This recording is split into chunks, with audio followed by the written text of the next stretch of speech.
ತತ್ವಮೇತಿ ಲೋಕೇಶು ಯತ್ತತ್ವಮತೀಂದ್ರಿಯಂಚ ಕೃತ್ಸ್ನಸ್ಯ ತಸ್ಯ ಪ್ರತಿಪತ್ತಿಹೇತುಃ ವಾಗ್ದೇವತಾ ಸಾ ಮಯಿ ಸನ್ನಿಧತ್ತಾಂ. ಬಂಧುಗಳೇ, ನಿನ್ನೆಯ ದಿವಸ ಭಾರತೀಯರ ಒಂದು ಕುಟುಂಬ ವ್ಯವಸ್ಥೆ ಹೇಗಿತ್ತು ಎಂಬುದನ್ನು ತಿಳ್ಕೊಳ್ಳೋದಕ್ಕೆ, ಅದನ್ನು ಅನುಭವಿಸೋದಕ್ಕೆ, ಅದನ್ನು ಆಸ್ವಾದನೆ ಮಾಡೋದಕ್ಕೆ ಅಯೋಧ್ಯಾಕಾಂಡ ನಿಜವಾದ ಕಾಂಡವಾಗಿದೆ ಅಂತ ನಾವು ಗ್ರಹಿಸಿದ್ದೇವೆ. ಇದನ್ನು ಪ್ರಧಾನವಾಗಿ ಗಮನಿಸ್ತಾ ಸಮುದಾಚಾರ ಮತ್ತು ವೈಯಕ್ತಿಕವಾದ ಆಚಾರಕ್ಕೆ ಏನು ಮಹತ್ವ ಇದೆ ಎಂಬುದನ್ನು ತಿಳಿಯೋದಕ್ಕೆ ನಾವು ಆರಂಭ ಮಾಡಿದ್ದೇವೆ, ಉಪಕ್ರಮಿಸಿದ್ದೇವೆ. ಒಂದು ಕುಟುಂಬ ರೂಪುಗೊಳ್ಳೋದಕ್ಕೆ ಆಧಾರವಾದಂತಹ ಮನೋಧರ್ಮ ಅಂತಂದರೆ ಸೌಮನಸ್ಯ ಮತ್ತು ಸೌಶೀಲ್ಯ ಅಂತ ನಾವು ಗ್ರಹಿಸಿಕೊಂಡಿದ್ದೇವೆ. ಬಹುಶಃ ಕುಟುಂಬ ಮಾತ್ರ ಅಲ್ಲ, ಒಂದು ರಾಷ್ಟ್ರ ರೂಪುಗೊಳ್ಳೋದಕ್ಕೂ ಇದೇ ಕಾರಣ. ವಿಶ್ವ ಕುಟುಂಬ ಎಂಬ ಕಲ್ಪನೆ ಸಾಕಾರಗೊಳ್ಳುವುದಕ್ಕೂ ಈ ಎರಡು ಮನೋಧರ್ಮಗಳೇ ಕಾರಣ, ಸೌಮನಸ್ಯ ಮತ್ತು ಸೌಶೀಲ್ಯ. ಪ್ರಪಂಚದಲ್ಲಿ ಏನೆಲ್ಲ ಶಿಕ್ಷಣದ ಬಗ್ಗೆ ಪ್ರಯೋಗಗಳು ನಡೀತಾ ಇದೆಯೋ ಆ ಎಲ್ಲ ಪ್ರಯೋಗಗಳ ಗುರಿಯೂ ಬಹುಶಃ ಇವೇ ಇರಬೇಕು.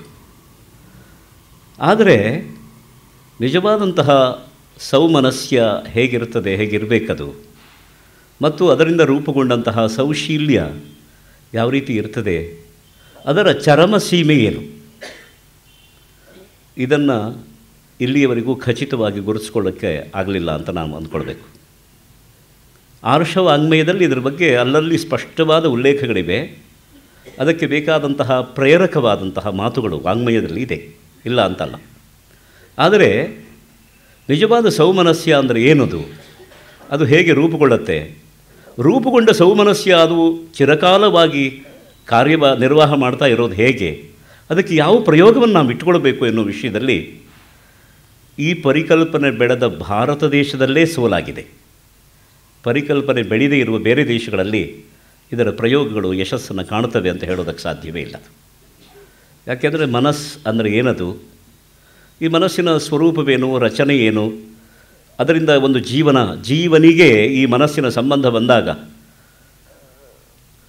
ಜೀವನ ಎನ್ನುವುದು ಹೇಗೆ ಹುಟ್ಟುಕೊಳ್ಳುತ್ತೆ ಎನ್ನುವುದನ್ನು ವೈಜ್ಞಾನಿಕವಾಗಿ ಸೃಷ್ಟಿ ಸಹಜವಾಗಿ ಅರ್ಥ ಮಾಡಿಕೊಂಡ ಋಷಿಗಳ ಪ್ರಯೋಗ ಇಲ್ಲಿ ವಿಫಲ ಆಗ್ತಾ ಇದೆ. ಋಷಿಗಳ ದರ್ಶನದಲ್ಲಿ ಲೋಪ ಇದೆ ಅಂತಲ್ಲ, ಋಷಿಗಳ ಆಲೋಚನೆಯಲ್ಲಿ ಕೊರತೆ ಇದೆ ಅಂತಲ್ಲ, ಅದನ್ನು ಪ್ರಯೋಗಕ್ಕೆ ತರುವ ನಮ್ಮಲ್ಲಿ ಯಾವುದೋ ನ್ಯೂನತೆ ಇದೆ. ಆ ನ್ಯೂನತೆಯನ್ನು ನಾವು ಮನಸ್ಸಿಗೆ ತಂದುಕೊಳ್ಳದೇ ಇದ್ದರೆ ಪ್ರಯೋಗ ನಿರಂತರವಾಗಿ ನಡೀತಾನೇ ಇರ್ತದೆ, ಆದರೆ ನಾವು ಫಲವನ್ನು ಪಡೆಯೋದಕ್ಕಾಗೋಲ್ಲ. ಹಾಗಂತ ಪ್ರಯೋಗವನ್ನು ಬಿಡಬೇಕು ಅಂತಲ್ಲ, ಪ್ರಯೋಗವನ್ನು ನಾವು ನಿಲ್ಲಿಸುವ ಹಾಗೂ ಇಲ್ಲ. ಯಾಕೆಂದರೆ ಸಮಾಜದಲ್ಲಿ ಈ ಸಂಸ್ಥೆಯ ಸದಸ್ಯರ ಸಂಖ್ಯೆ ಶತಗುಣಿತವಾಗಿ ಬೆಳೀತಾ ಇದೆ. ಇವತ್ತು ಇಷ್ಟು ತೀವ್ರವಾದ ಸಂಖ್ಯಾಬಲ ಹೆಚ್ಚುತ್ತಾ ಇರುವಾಗ ನಾವು ಒಂದು ಸಮಗ್ರವಾದ ಕುಟುಂಬ ಕಲ್ಪನೆಯನ್ನೇ ಬೆಳೆಸ್ಕೊಳ್ಳದೇ ಇದ್ದರೆ ಜನರೆಲ್ಲ ಕಿತ್ತಾಡಿಬಿಡ್ತಾರೆ, ಒಡೆದು ಹೋಗ್ತಾರೆ. ಮತ್ತು ಹಿಂದಿನ ಕಾಲಕ್ಕೂ ಇಂದಿನ ಕಾಲಕ್ಕೂ ಇರುವ ಒಂದು ದೊಡ್ಡ ವೈಪರೀತ್ಯ ಅಂತಂದರೆ, ಆಗ ಮನುಷ್ಯರು ಬೇರೆ ಇದ್ದರು, ನರರು ಬೇರೆ, ವಾನರರು ಬೇರೆ, ರಾಕ್ಷಸರು ಬೇರೆ. ಈಗ ಎಲ್ಲ ಒಂದೇ ಆಗಿದ್ದಾರೆ, ಈಗ ಬೇರೆ ಬೇರೆ ಇಲ್ಲ. ಈಗ ಅಂದರೆ ನರರಲ್ಲಿಯೇ ವಾನರ ಬುದ್ಧಿ, ರಾಕ್ಷಸ ಬಲ, ರಾಕ್ಷಸರ ಒಂದು ಆಸೆ ಆಕಾಂಕ್ಷೆಗಳೆಲ್ಲ ಹುಟ್ಟುಕೊಂಡಿದ್ದರಿಂದ ನಿಜವಾಗಿ ಇವತ್ತು ಹಿಂದೆ ಬಳಸಿದ ಯಾವ ಶಬ್ದವನ್ನು ಬಳಸುವ ಹಾಗಿಲ್ಲ. ನಾನೊಬ್ಬ ಮನುಷ್ಯ ಅಂತ ಹೇಳ್ಕೊಳ್ಳೋದಕ್ಕೆ ಸಾಧ್ಯ ಇಲ್ಲ. ಎಷ್ಟೊತ್ತು, ಯಾವಾಗ, ಹೇಗೆ ಅಂತ ಕೇಳಬೇಕಾಗತ್ತೆ. ಹೌದು, ಮನುಷ್ಯ ಹೌದು, ಯಾವಾಗ ಅಂತ. ಇದು ಸಾರ್ವತ್ರಿಕವಾಗಿ ನಾವು ನಮ್ಮನ್ನೇ ಕೊರೆದು ಒಳಗೆ ಚುಚ್ಚಿ ಕೆರೆದು ನಾವು ನೋಡ್ಕೊಳ್ಬೇಕಾದಂಥ ಒಂದು ವಿಷಯ ಇಲ್ಲಿದೆ. ಈ ದೃಷ್ಟಿಯಿಂದ ಒಂದು ಕುಟುಂಬ ಜೀವನ ಪರಿಕಲ್ಪನೆಯನ್ನು ನಾವು ರೂಪಿಸಿಕೊಳ್ಳಬೇಕಾದ ಅಗತ್ಯ ಇರುವ ಈ ಒಂದು ಹಿನ್ನೆಲೆಯಲ್ಲಿ ಅಯೋಧ್ಯಾಕಾಂಡವನ್ನು ನಾವು ಗ್ರಹಿಸೋದು ಬಹಳ ಸೂಕ್ತ ಅಂತ ನನಗನ್ನಿಸುತ್ತೆ. ಆ ದೃಷ್ಟಿಯಿಂದ ನಾವು ನಿನ್ನೆ ಆಲೋಚನೆಯನ್ನು ಆರಂಭ ಮಾಡಿದ್ದೇವೆ. ಆಚಾರಕ್ಕೆ ಕುಟುಂಬ ಜೀವನ ಕೊಡುವ ಮಹತ್ವ ಅಥವಾ ಅದರ ಅನಿವಾರ್ಯತೆ, ಆಚಾರ ಎಂಬುದು ಎಷ್ಟು ಅನಿವಾರ್ಯ ಕುಟುಂಬ ಜೀವನದಲ್ಲಿ ಅಥವಾ ರಾಷ್ಟ್ರ ಜೀವನದಲ್ಲಿ ಎನ್ನುವುದನ್ನು ನಮ್ಮ ಭಾರತೀಯರು ಮನಗೊಂಡಿದ್ದರು. ಅದನ್ನು ಮನಗೊಂಡಿದ್ದರು ಮನಸ್ಸಿನಿಂದ ಅದನ್ನು ಕೊಂಡಿದ್ದರು ಅವರು. ಹಾಗಾಗಿಯೇ ಆಚಾರವನ್ನು ಬಹಳ ಪ್ರಬಲವಾಗಿ ನಿರೂಪಿಸಿದರು. ಇವತ್ತು ಆಚಾರ ನಿಷ್ಠರನ್ನು ನಾವು ಆರ್ಥೋಡಾಕ್ಸ್ ಅಂತ ಅಂದ್ಕೊಳ್ತೇವೆ, ಸಂಪ್ರದಾಯ ಶರಣ ಅಂತ ಹೇಳ್ತೇವೆ. ಅಂದರೆ ಬೈಯೋದಾದರೂ ತುಂಬ ಒಳ್ಳೆಯ ಶಬ್ದದಿಂದಲೇ ಬೈತೇವೆ, ಅವರನ್ನು ಹೊಗಳೋದಾದರೂ ಬಹಳ ಒಳ್ಳೆಯ ಶಬ್ದದಿಂದ ಹೇಳ್ತೇವೆ. ಸಂಪ್ರದಾಯ ಶರಣ ಅಂತಂದರೆ ನಿಜವಾಗಿ ತಲೆಯ ಮೇಲೆ ಹೊತ್ತು ಮೆರೆಸಬೇಕಾದ ಶಬ್ದ ಅದು. ಸಂಪ್ರದಾಯ ಶರಣಂ ಯಸ್ಯ, ಸಂಪ್ರದಾಯವೇ ತನ್ನ ನಿಜವಾಗಿ ತಾನು ತಲೆಬಾಗುವ ವಿಷಯ ಅಂತ ಅಂದ್ಕೊಂಡವರು ಅಂತ. ಆದರೆ ಉಚ್ಚರಿಸುವ ವಿಧಾನದಲ್ಲಿ ಬೇರೆ ಅರ್ಥ ಬರುತ್ತೆ. ಸಂಪ್ರದಾಯ ಶರಣರು ಅಂತಂದರೆ ಅವರು ಮುಖ್ಯ ಪ್ರವಾಹಕ್ಕೆ ಸೇರಿಕೊಳ್ಳೋದಿಲ್ಲ, ಎಲ್ಲೋ ಅಕ್ಕಪಕ್ಕದಲ್ಲಿರ್ತಾರೆ. 100 ಜನ ಸೇರುವಾಗ ಅವರು ಪಕ್ಕದಲ್ಲಿರ್ತಾರೆ, ನಿಂತಿರ್ತಾರೆ ಅನ್ನೋ ಅರ್ಥದಲ್ಲಿ, ಅಥವಾ ತಮ್ಮನ್ನು ಒಡ್ಕೊಂಡು ಪ್ರತ್ಯೇಕಿಸಿಕೊಡ್ತಾ ಇದ್ದಾರೆ ಅಂತ. ಯಾಕೆ ಈ ಮನೋಭಾವ ಇವತ್ತು ಬಂದಿದೆ ಅಂತಂದರೆ ಆಚಾರ ನಿಷ್ಠೆಯನ್ನು ನಾವು ಕಡಿಮೆ ಮಾಡಿಕೊಂಡಿದ್ದರಿಂದ ನಮಗೆ ಹಾಗೆ ಅನ್ನಿಸ್ತಾ ಇದೆ.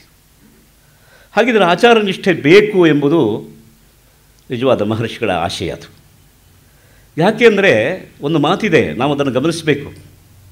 ಸರ್ವಂ ಜ್ಞಾನಂ ಕ್ರಿಯಾಯಾಂ ಪರಿಸಮಾಪ್ಯತೆ, ಒಂದು ಮಾತು. ಸರ್ವಂ ಕರ್ಮ ಜ್ಞಾನೇ ಪರಿಸಮಾಪ್ಯತೆ ಅಂತಲೂ ಇದೆ. ಒಂದು ಆರೋಹ ಕ್ರಮ, ಇನ್ನೊಂದು ಅವರೋಹ ಕ್ರಮ. ಒಂದು ಉಪಕ್ರಮ, ಇನ್ನೊಂದು ಉಪಸಂಹಾರ. ಆದರೆ ಎರಡೂ ಅತ್ಯಂತ ಸಹಜವಾದಂತಹ ಪ್ರಕ್ರಿಯೆ.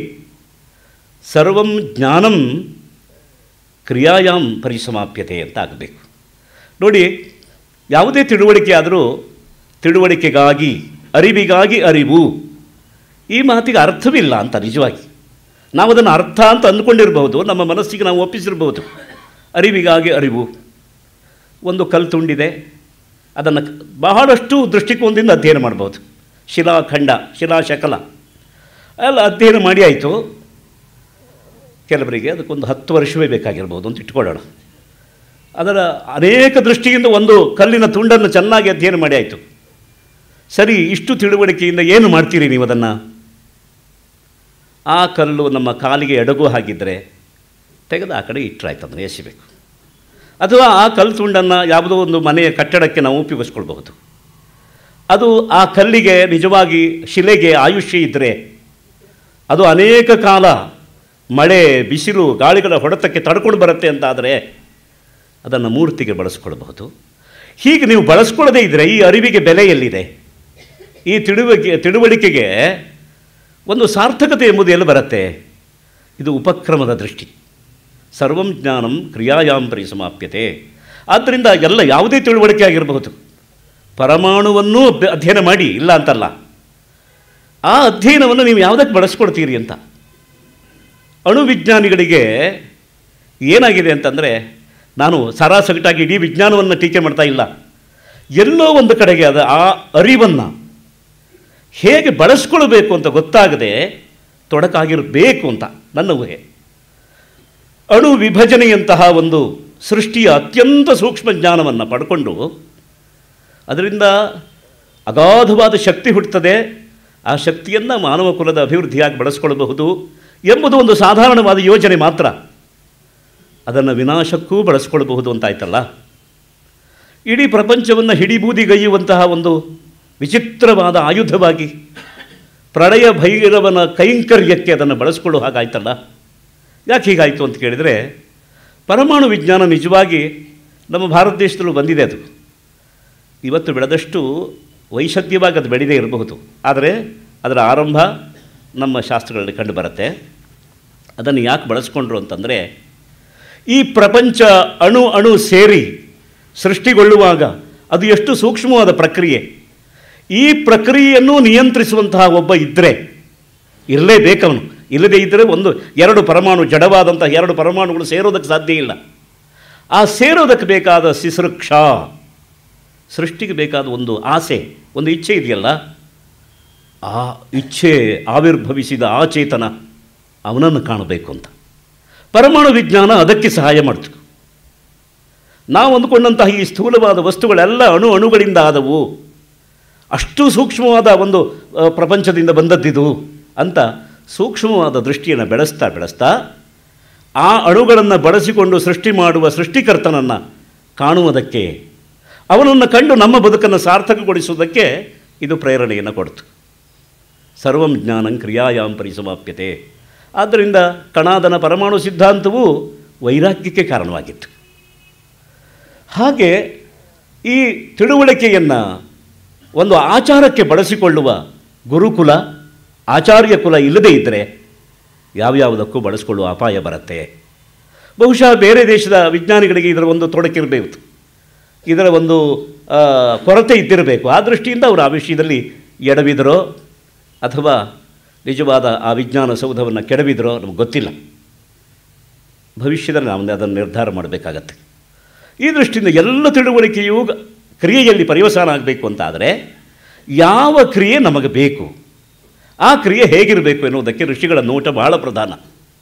ಯಾಕೆಂದರೆ ಮಾಡುವ ಕ್ರಿಯೆಯೆಲ್ಲ ಆಚಾರ ಅಲ್ಲ, ಆದರೆ ಆಚಾರವೆಂಬುದು ಕ್ರಿಯೆ ಅಲ್ಲದೆ ಬೇರೆಯಲ್ಲ. ಮಾಡುವ ಕ್ರಿಯೆಯೆಲ್ಲ ಆಚಾರ ಅಲ್ಲ, ಆಚಾರವೆಂಬುದು ಕ್ರಿಯೆಯಾಗದೇ ಇರಲಿಕ್ಕೆ ಸಾಧ್ಯ ಇಲ್ಲ. ಆದರೆ ಅಂಥ ಕ್ರಿಯೆ ಯಾವುದದು ಅಂತ ಕೇಳಿದರೆ ನೋಡಿ, ಆಚಾರ ಶಬ್ದವನ್ನು ಕೊಟ್ಟ ಋಷಿಗಳ ನೋಟ ಎಷ್ಟು ಚೆನ್ನಾಗಿದೆ ಅಂತ ಗಮನಿಸಿ. ಆ ಸಮಂತಾತ್ ಚಾರಯತೀತಿ ಆಚಾರ. ಕ್ರಿಯೆ ಏನು ಮಾಡಬೇಕು ಅಂದರೆ, ಕ್ರಿಯೆಯ ಸ್ವಭಾವ ಏನಿದೆ ಅಂದರೆ ಒಂದು ವಸ್ತುವನ್ನು ಇನ್ನೊಂದು ಸ್ಥಳಕ್ಕೆ ಒಯ್ಯತ್ತೆ. ಅದು ಈಗ ಕನ್ನಡಕದ ಗೂಡು ಇಲ್ಲಿದೆ, ಅದು ಈ ಕಡೆಗೆ ಬರಬೇಕು ಅಂದರೆ ಒಂದು ಕ್ರಿಯೆ ಹುಟ್ಟಲೇಬೇಕು. ಕ್ರಿಯೆ ಇಲ್ಲದೆ ಮೂರ್ತವಾದ ವಸ್ತು ಒಂದು ಕಡೆಯಿಂದ ಇನ್ನೊಂದು ಕಡೆಗೆ ಹೋಗೋದಕ್ಕೆ ಸಾಧ್ಯ ಇಲ್ಲ. ಸ್ಥಾನದಿಂದ ಸ್ಥಾನಾಂತರಕ್ಕೆ ಅದು ಹೋಗಬೇಕು ಅಂತಾದರೆ ಅಲ್ಲಿ ಒಂದು ಕ್ರಿಯೆ ಹುಟ್ಟುಕೊಳ್ಳೇಬೇಕು. ಆದ್ದರಿಂದ ಕ್ರಿಯೆಗೆ ಏನಾಗಿದೆ ಅಂತಂದರೆ ಇನ್ನೊಂದನ್ನು ಪ್ರಾಪಿಸುವ, ತಲುಪಿಸುವ ಒಂದು ಏಜೆಂಟ್ ಇದು ಅಂತಾದರೆ, ಹಾಗಿದ್ರೆ ಯಾವುದನ್ನು ಎಲ್ಲಿಗೆ ತಲುಪಿಸಬೇಕದು? ಜೀವ ದೇವ ಇಬ್ಬರು ಸಂಬಂಧವನ್ನು ಕಳಿಸ್ಕೊಂಡ್ಬಿಟ್ಟಿದ್ದಾರೆ. ಒಟ್ಟಿಗೆ ಒಂದು ರಥೋತ್ಸವದ ಮಾಡೋದಕ್ಕೆ ಹೊರಟವರು, ಯಾತ್ರೆಗೆ ಹೊರಟವರು ಇವರು. ಆದರೆ ಮಧ್ಯದಲ್ಲಿ ಸ್ವತಂತ್ರ ಪ್ರವೃತ್ತಿ, ಕೆಲವು ಮಕ್ಕಳು ಹಾಗೆ ಆಗ್ತಾರೆ. ತೇರು ಜಾತ್ರೆಗೆ ಹೋದರೆ ಹೋಗುವವರೆಗೂ ಕೈ ಹಿಡ್ಕೊಂಡೇ ಇರ್ತಾರೆ, ಅಂಗಡಿ ನೋಡುವಾಗ ಕೈ ಬಿಟ್ಟು ಎಲ್ಲೋ ಜಾರ್ಕೊಂಡ್ಬಿಡ್ತಾರೆ.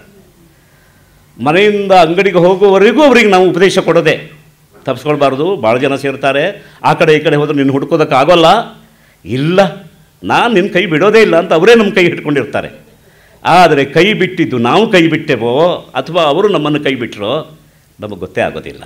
ಎಲ್ಲ ಒಂದು ಕಡೆಗೆ ಕೈ ತಪ್ಪಿಸ್ಕೊಂಡು ಆಮೇಲೆ ಹುಡುಕಾಟ ಮಾಡಲೇಬೇಕಾಗತ್ತೆ. ಆವಾಗ ನಾವು ಬೇರೆಯವರ ಸಹಾಯವನ್ನು ತೆಗೆದುಕೊಂಡು ನಮ್ಮ ಮಕ್ಕಳನ್ನು ನಾವು ಹುಡುಕೊಳ್ತೇವೆ. ಹಾಗೆ ಈ ಭಗವಂತನು ಕೂಡ ತನ್ನ ಮಕ್ಕಳನ್ನು ಹುಡುಕೊಳ್ಳೋದಕ್ಕೆ ಈ ಉಪಾಯ ಕೊಟ್ಟಿದ್ದಾರೆ. ಅದೇನು ಅಂದರೆ ಆಚಾರ. ಈ ಆ ಸಮಂತಾದ ಚಾರಯತಿ, ಗುರಿ ತಪ್ಪಿ ಎಲ್ಲೋ ಒಂದು ಕಡೆಗೆ ಲಕ್ಷ್ಯವನ್ನು ಕಳ್ಕೊಂಡು ಸಂಚಾರ ಮಾಡ್ತಾ ಇರುವಂತಹ ಈ ಜೀವರನ್ನು ನಿಜವಾದ ಲಕ್ಷ್ಯದ ಕಡೆಗೆ, ಗುರಿಯ ಕಡೆಗೆ ತಂದು ತಲುಪಿಸುವ ಏಜೆಂಟ್ ಯಾವುದು ಅಂದರೆ ಕ್ರಿಯೆ, ಅದು ಆಚಾರ. ಆ ಸಮಂತ ಚಾರಯತೀತಿ ಆಚಾರ. ಕಣ್ಣು ಮನಸ್ಸಿನ ಅಂಕೆಯನ್ನು ತಪ್ಪಿಸಿಕೊಂಡ್ರೆ ಮೊದಲು ಮನಸ್ಸಿನ ಅಂಕೆಗೆ ತಂದು ಕೊಡಬೇಕು, ಅದಕ್ಕೆ ಆಚಾರ. ನೋಡಪ್ಪ, ಇಂಥದನ್ನು ನೋಡು, ಇಂಥದನ್ನು ನೋಡಬೇಡ. ಬೆಳಗ್ಗೆ ಎದ್ದ ತಕ್ಷಣ ದೇವರನ್ನು ನೋಡಿ ಕೈ ಮುಗಿ ಅಂತ ಹೇಳಿತು. ದೇವರು ಅಂತಂದರೆ ಅವನು ಯಾರನ್ನು ದೇವರು ಅಂತ ಅಂದ್ಕೊಳ್ತಾರೋ ಅವರನ್ನು ನೋಡಿ ಕೈ ಮುಗಿದ್ರು ಆಗುತ್ತೆ, ಅವರನ್ನು ನೆನಪಿಸ್ಕೊಂಡು ಕೈ ಮುಗಿದ್ರು ಆಗುತ್ತೆ. ಕೆಲವರು ಸೂರ್ಯನಿಗೆ ಕೈ ಮುಗಿತಾರೆ, ಕೆಲವರು ಮನೆಯಲ್ಲಿಟ್ಟಿರುವಂತಹ ಕೃಷ್ಣ, ರಾಮ, ಶಿವ, ಬೇರೆ ಬೇರೆ ದೇವತೆಗೆ ನಮಸ್ಕಾರ ಮಾಡ್ತಾರೆ. ಅದು ಯಾಕೆ ಅಂದರೆ ನೋಡುವ ಕಣ್ಣನ್ನು ಮನಸ್ಸಿನ ಅಂಕೆಯೊಳಗೆ ತರೋದಲ್ಲ ಉದ್ದೇಶ.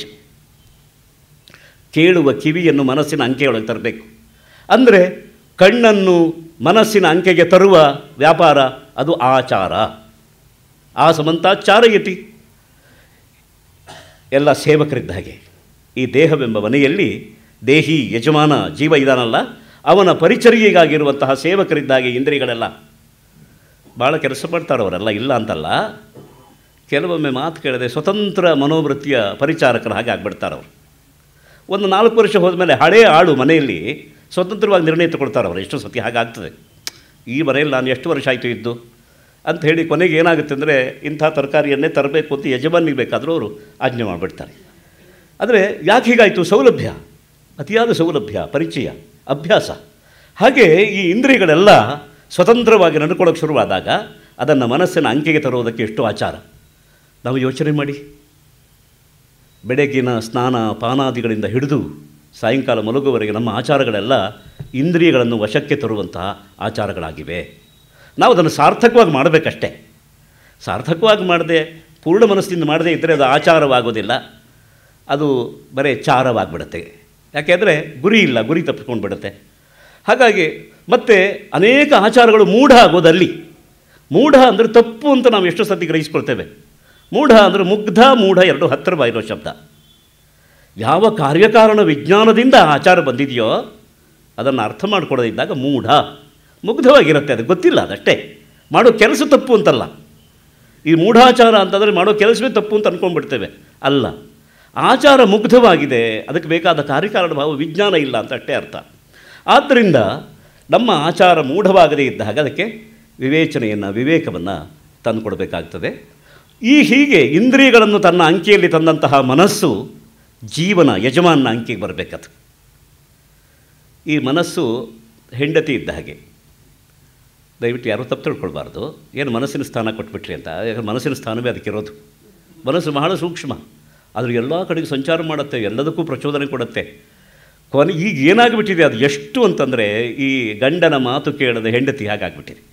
ಯಾಕಾಯಿತು ಅಂತ ಕೇಳಿದರೆ ಹೆಂಡತಿಗೆ ಅಷ್ಟು ತಿಳುವಳಿಕೆ ಇಲ್ವಾ? ಈ ಗಂಡಸರಿಗೆ ಸ್ವಲ್ಪ ಉದಾಸೀನವಾಗಿರುವ ಪ್ರವೃತ್ತಿಯೂ ಇರುತ್ತೆ.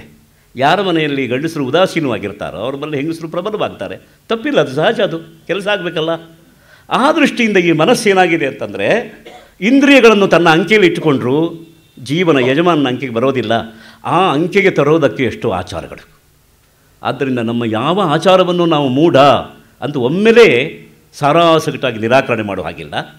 ಅದರ ಒಳಗಿರುವ ವಿಜ್ಞಾನ ಏನು ಅಂತ ತಿಳ್ಕೊಂಡು ಎಷ್ಟೆಷ್ಟು ಮಾಡಿದರೆ ಇಂದ್ರಿಯ ಮನಸ್ಸು ಎರಡೂ ಜೀವನ ಅಂಕೆಗೆ ಬರುತ್ತೆ ಅಂತ ನಾವು ಗ್ರಹಿಸ್ಬೋದು.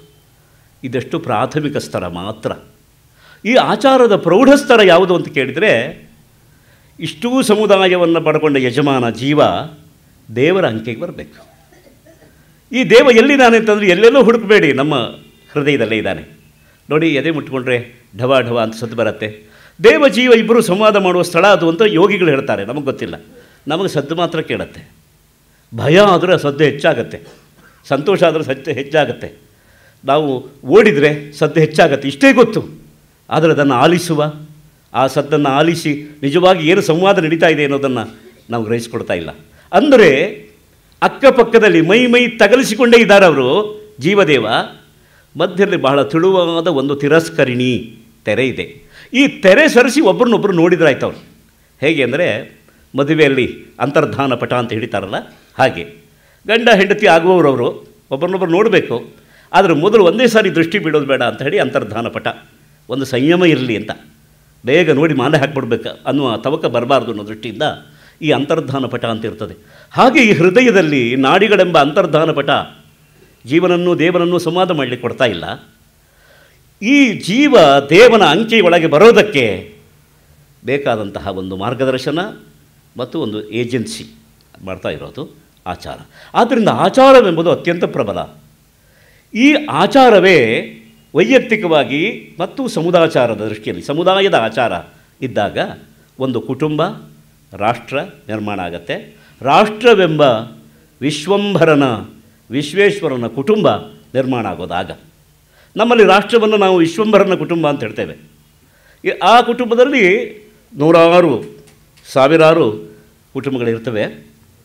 ಆದ್ದರಿಂದ ವಿಶ್ವಂಭರನ ಕುಟುಂಬ ಒಂದು ನಿರ್ಮಾಣ ಆಗಬೇಕು ಅಂತಾದರೆ ಅದಕ್ಕೆ ಬೇಕಾದದ್ದು ಆಚಾರ.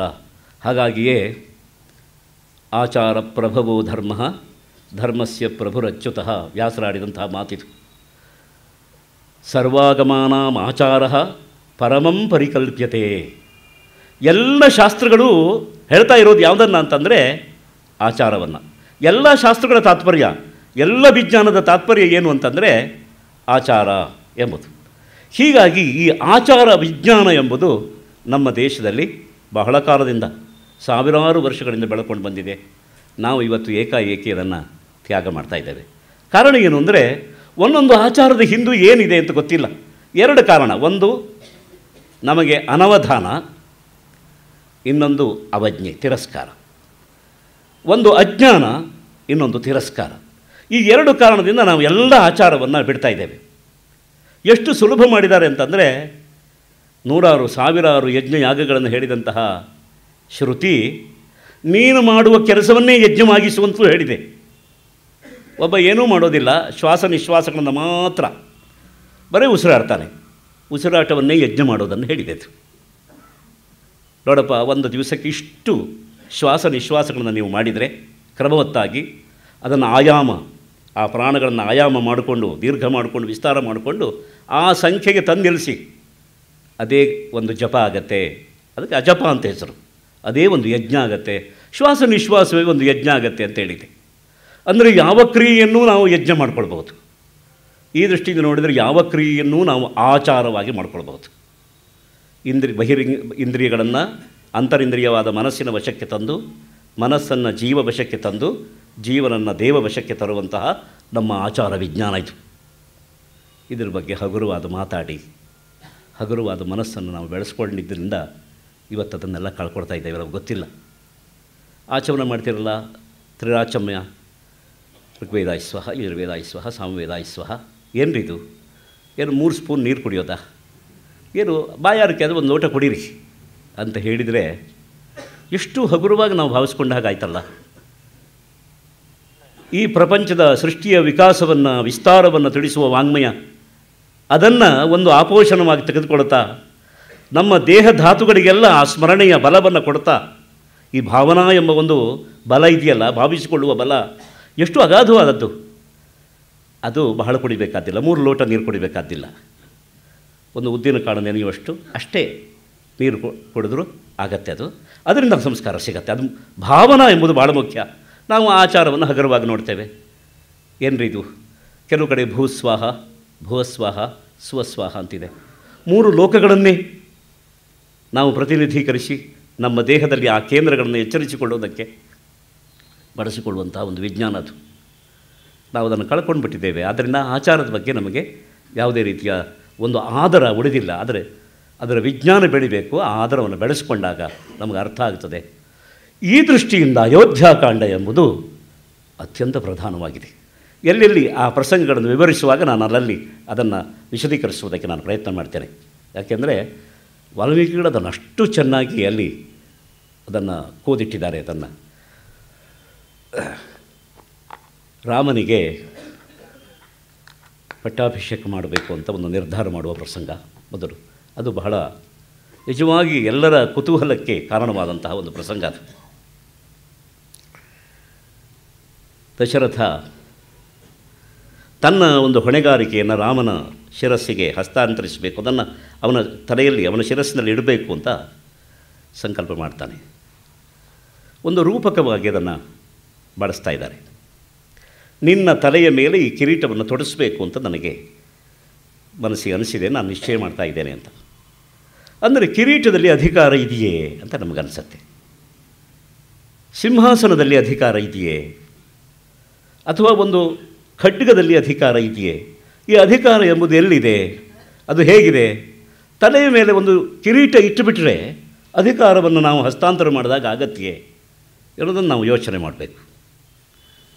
ನಿಜವಾಗಿ ಎಷ್ಟು ಅಪೂರ್ವವಾದಂತಹ ಒಂದು ಸಂಪ್ರದಾಯ ಇದು ಅಂತಂದರೆ ಕಳ್ಕೊಳ್ಬಾರ್ದು ಇದನ್ನು. ಬಹುಶಃ ವಿಶ್ವದಲ್ಲಿ ಎಲ್ಲ ಕಡೆಗೂ ಅದಕ್ಕೆ ಮಾನ್ಯತೆ ಇದೆ. ಅಷ್ಟೋ ಇಷ್ಟು ಅದನ್ನು ಗ್ರಹಿಸಿದ್ದಾರೆ. ಯಾಕೆ ತಲೆಯ ಮೇಲೆ ಕಿರೀಟ ಇಟ್ಟು ಅಧಿಕಾರವನ್ನು ಹಸ್ತಾಂತರ ಮಾಡ್ತಾ ಇದ್ದೇವೆ ಅಂತಂದರೆ, ವಿಶ್ವದ ವ್ಯವಸ್ಥೆಯನ್ನು ಮಾಡುವ ಒಂದು ಹೊಣೆಗಾರಿಕೆ ರಾಜನಿಗಿರುತ್ತೆ. ಬರೀ ಒಂದು ಕುಟುಂಬದ ವ್ಯವಸ್ಥೆ ಅಲ್ಲ, ಒಂದು ಊರಿನ ವ್ಯವಸ್ಥೆ ಅಲ್ಲ, ಒಂದು ರಾಷ್ಟ್ರದ ವ್ಯವಸ್ಥೆ ಅಲ್ಲ, ಇಡೀ ವಿಶ್ವದ ವ್ಯವಸ್ಥೆಯನ್ನು ಕಾಪಿಡಬೇಕಾದದ್ದು ಒಬ್ಬ ರಾಜನ ಹೊಣೆ. ಆದ್ದರಿಂದ ಅವನ ನಿಜವಾದ ರಾಜ್ಯ ಯಾವುದು ಅಂತ ಕೇಳಿದರೆ, ಚಾಣಕ್ಯ ಒಂದು ರೋಮಾಂಚಕವಾದ ಮಾತಾಡ್ತಾನೆ. ರಾಜ್ಯಂ ನಾಮ ಇಂದ್ರಿಯ ಜಯ. ರಾಜ್ಯ ಯಾವುದು ಅಂತಂದರೆ, ಇಲ್ಲಿಂದ ಹಿಮಾಲಯದಿಂದ ಹಿಡಿದು ಕನ್ಯಾಕುಮಾರಿಯವರೆಗೆ ಇಂತಹ ಭೂಪ್ರದೇಶ ಅಂತ ಹಾಗೆ ಗುರುತಿಸೋದೇ ಇಲ್ಲ. ರಾಜ್ಯನ್ನಾಮ ಇಂದ್ರಿಯ ಜಯ. ಆ ದೃಷ್ಟಿಯಿಂದ ಎಲ್ಲರೂ ರಾಜರೇ. ಪ್ರಜಾಪ್ರಭುತ್ವದಲ್ಲಿ ಎಲ್ಲರೂ ಸಾರ್ವಭೌಮರೇ ಅಂತ ನಾವು ಹೇಳ್ತೇವೆ. ಬೇರೆ ಅಭಿಪ್ರಾಯದಲ್ಲಿ ಭಾಳ ಕುಬ್ಜವಾದ ಸಣ್ಣ ಅಭಿಪ್ರಾಯ ಅದು. ಆದರೆ ವಿಶ್ವದಲ್ಲಿರುವ ಎಲ್ಲ ಜೀವಿಗಳು ರಾಜರೇ. ಯಾವುದಕ್ಕೆ ಅಂದರೆ ಅವರ ಇಂದ್ರಿಯಗಳಿಗೆ. ಈ ರಾಜತ್ವ ಎಂಬುದು ಪ್ರತಿಯೊಬ್ಬ ವ್ಯಕ್ತಿಯಲ್ಲಿ ರೂಪಿತ ಆಗದೇ ಇದ್ದಿದ್ದರೆ ರಾಜ ಎಂಬ ಕಲ್ಪನೆಯೇ ಪ್ರಪಂಚದಲ್ಲಿ ಇರ್ತಿರಲಿಲ್ಲ. ಈ ಒಂದು ಕಾನ್ಸೆಪ್ಟ್ ಹುಟ್ಟಿದ್ದು ಎಲ್ಲಿ ಅಂದರೆ ತಲೆಯಲ್ಲಿ. ನಮ್ಮ ತಲೆಯಿಂದಲೇ ನಮ್ಮ ದೇಹದ ಎಲ್ಲ ಇಂದ್ರಿಯಗಳನ್ನು, ಧಮನಿಗಳನ್ನು ನಾವು ನಿಯಂತ್ರಿಸಿಕೊಡ್ತಾ ಇದ್ದೇವೆ. ಆದ್ದರಿಂದ ಇದನ್ನು ಉತ್ತಮ ಅಂಗ ಅಂತ ಹೇಳ್ತೇವೆ ತಲೆಯನ್ನು. ಮತ್ತು ಸೃಷ್ಟಿಕ್ರಮವೂ ಅಲ್ಲೇ, ಅಲ್ಲಿಂದಲೇ ಅದು ಆರಂಭ ಆದದ್ದು. ಆ ಮಸ್ತಿಷ್ಕ ತನ್ನ ವ್ಯಾಪೃತಿಯನ್ನು, ತನ್ನ ಕ್ರಿಯೆಗಳಿಗೆ ಬೇಕಾದ ಹಾಗೆ ದೇಹವನ್ನು ಬೆಳೆಸ್ಕೊಂಡು ಬರುತ್ತೆ. ಬೇರೆ ಬೇರೆಯ ಪ್ರಾಣಿಗಳ ವರ್ಗವಿದೆ, ಬೇರೆ ಬೇರೆಯ ಜೀವ ವರ್ಗವಿದೆ. ಅದು ತನ್ನ ಸುಖ ದುಃಖಗಳಿಗೆ ಬೇಕಾಗುವಂತೆ, ತನ್ನ ಜೀವನ ವ್ಯಾಪಾರಕ್ಕೆ ಬೇಕಾಗುವ ಹಾಗೆ ಅಲ್ಲಿರುವ ಮಸ್ತಿಷ್ಕ ಸ್ಥೂಲ ಸೂಕ್ಷ್ಮ ರೂಪವಾಗಿ ತನ್ನಕ್ಕೆ ಬೇಕಾದ ದೇಹವನ್ನು ತಾನೇ ಬೆಳೆಸ್ಕೊಳ್ಳುತ್ತೆ. ದೇಹ ಸೃಷ್ಟಿಯಾದದ್ದು ಮೆದುಳಿನಿಂದ, ಅಲ್ಲಿಂದ. ಆದ್ದರಿಂದ ನಿಜವಾದ ಉತ್ತಮ ಅಂಗ ಶಿರಸ್ಸು.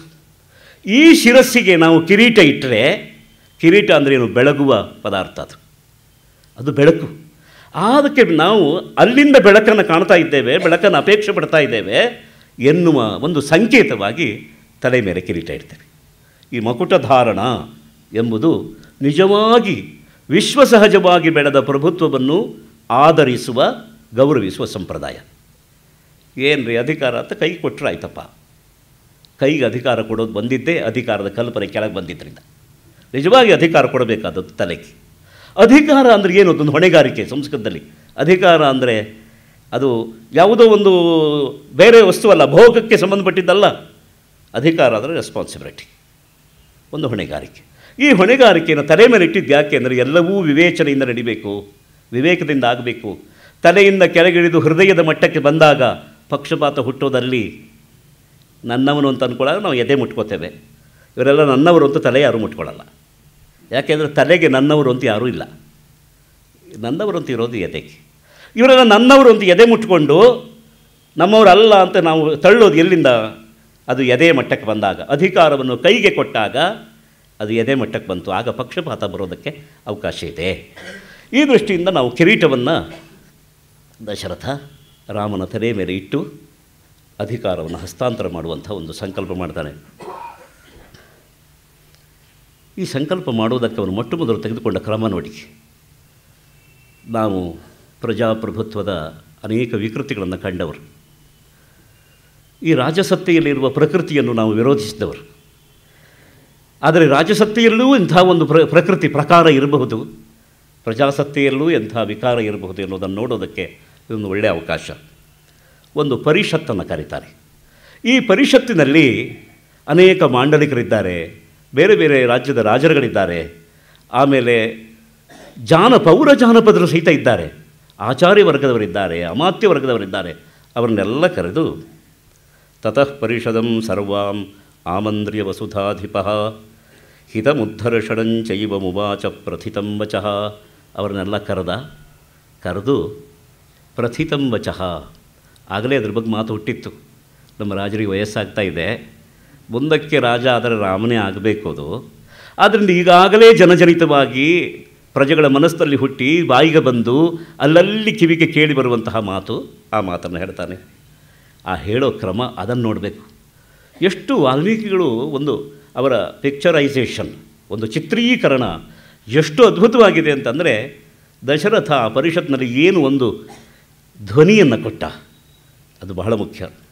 ದುಂದುಭಿಸ್ವನ ಕಲ್ಪೇನ ಗಂಭೀರೇಣಾನುನಾದಿನ ಸ್ವರೇಣ ಮಹತಾ ರಾಜ ಜೀಮೂತ ಇವನಾದಯನ್. ಬಹಳ ಗಂಭೀರವಾದ ಸ್ವರ. ಆಪ್ತವರ್ಗದವರೇ ಸೇರಿದ್ದಾರೆ. ಅವರಿಗೆಲ್ಲ ಈಗ ಮನಂಬೊಗುವಂತೆ, ಯಾಕೆಂದರೆ ಮನಸ್ಸಿಗೆ ಬೇಕಾದ ಮಾತನಾಡಬೇಕಾಗಿದೆ. ಈಗ ಒಬ್ಬ ಶಾಸಕನಿಗೆ ಅಥವಾ ಒಬ್ಬ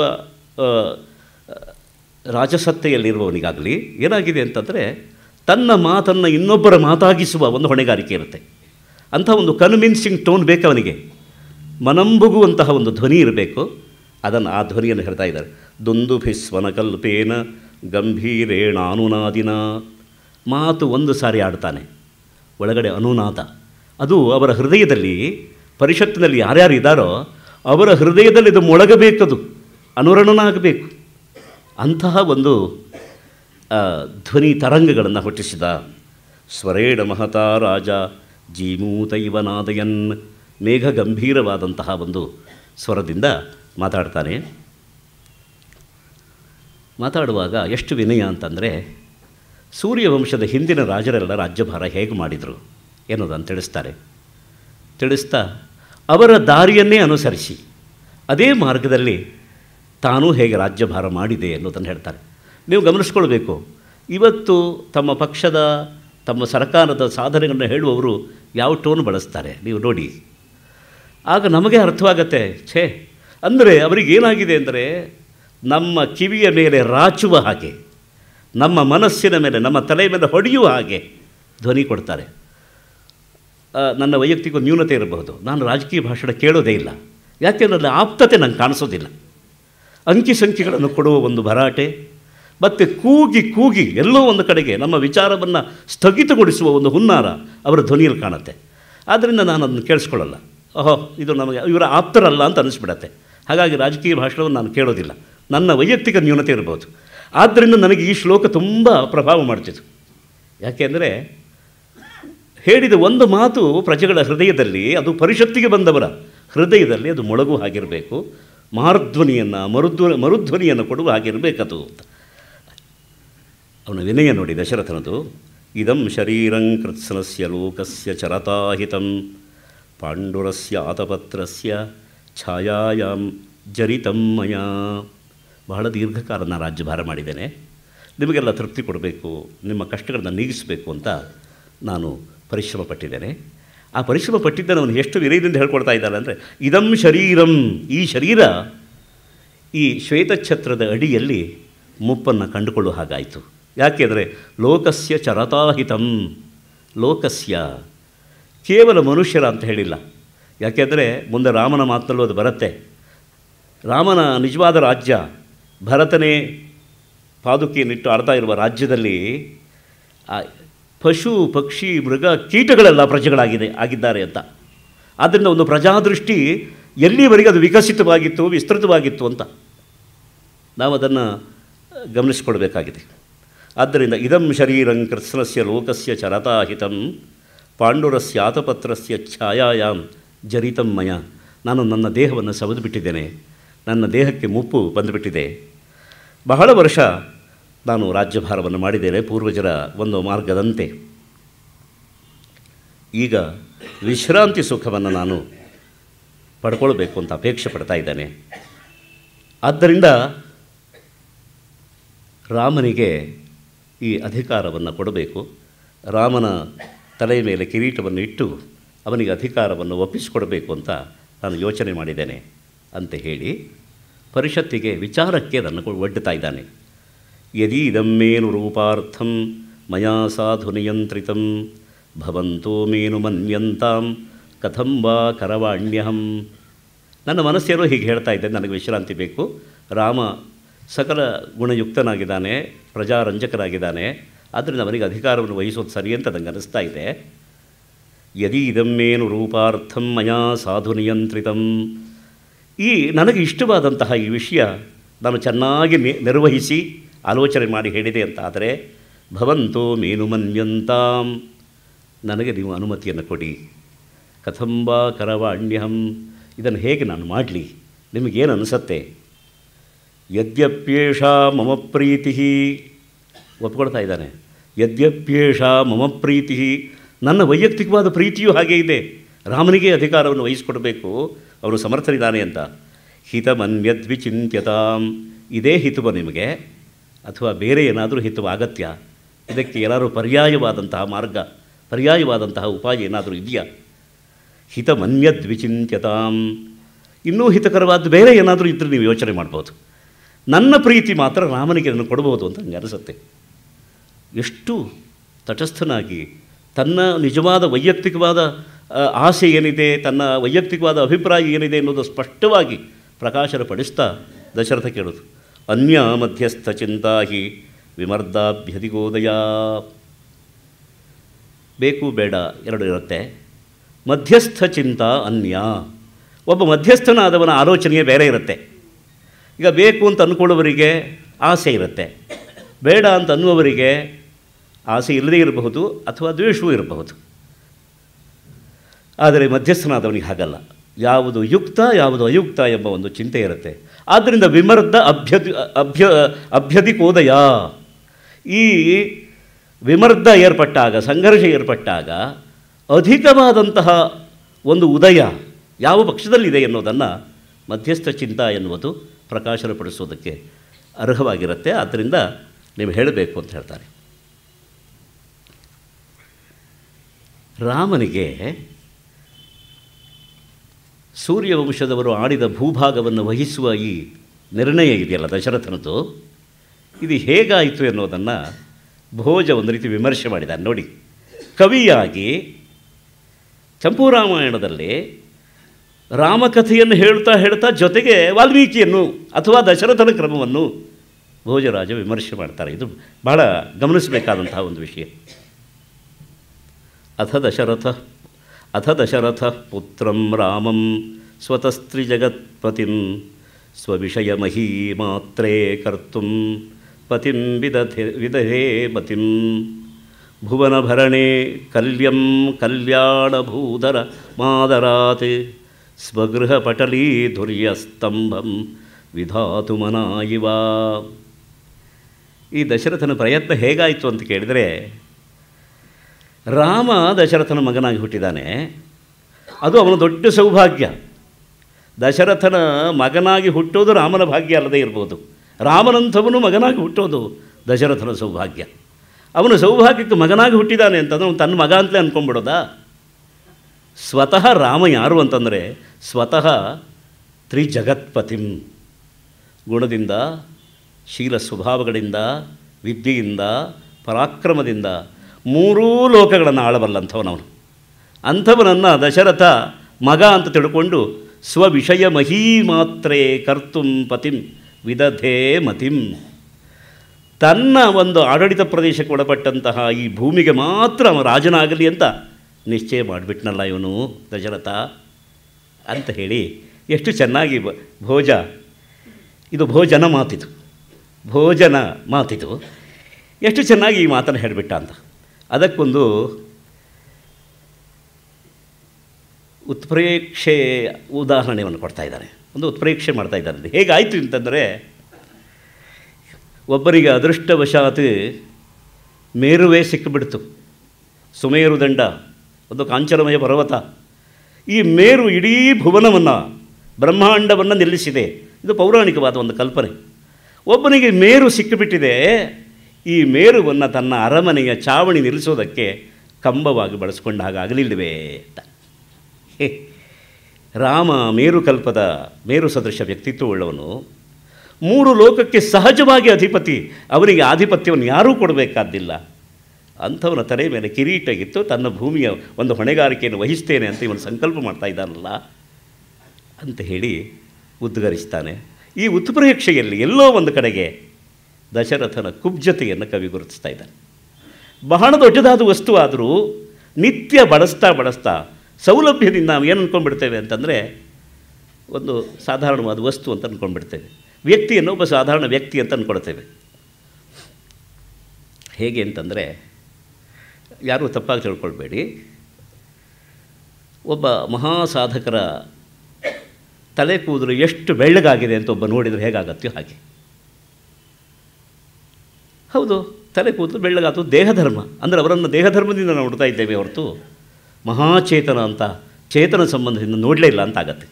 ಎಲ್ಲೋ ಒಂದು ಕಡೆಗೆ ದಶರಥನ ಗ್ರಹಿಕೆ ರಾಮನನ್ನು ಪೂರ್ಣ ಮುಟ್ಟಲಿಲ್ಲ, ರಾಮನನ್ನು ಪೂರ್ಣ ಅರ್ಥ ಮಾಡಿಕೊಳ್ಳಲಿಲ್ಲ ಎಂಬುದನ್ನು ಭೋಜರಾಜ ಬಹಳ ಚೆನ್ನಾಗಿ ಹೇಳ್ತಾನೆ. ಇರಲಿ, ಈ ಸಂದರ್ಭದಲ್ಲಿ ಇದನ್ನು ಜ್ಞಾಪಿಸ್ಕೊಳ್ಳೋ ಒಳ್ಳೆಯದು ಅಂತ ಅನಿಸ್ತಾನೆ. ಇದಕ್ಕೆ ಅವರ ಪ್ರತಿಕ್ರಿಯೆ ವಾಲ್ಮೀಕಿಗಳು ಎಷ್ಟು ಚೆನ್ನಾಗಿ ಅದನ್ನು ಹೇಳ್ತಾರೆ ಅಂತಂದರೆ, ತಸ್ಯ ಧರ್ಮತ ಉತ್ಪನ್ನಂ ಭಾವಮಾಜ್ಞಾಯ ಸರ್ವಶಃ ಬ್ರಾಹ್ಮಣ ಬಲಮುಖ್ಯಾಶ್ಚ ಪೌರಜಾನಪದೈಃ ಸಹ ಸಮೇತ್ಯ ಮಂತ್ರಯಿತ್ವಾ ತು ಸಮತಾಂಗತಬುದ್ಧಯಃ ಊಚುಶ್ಚ ಮನಸಾ ಜ್ಞಾತ್ವಾ ವೃದ್ಧಂ ದಶರಥಂ ನೃಪಂ.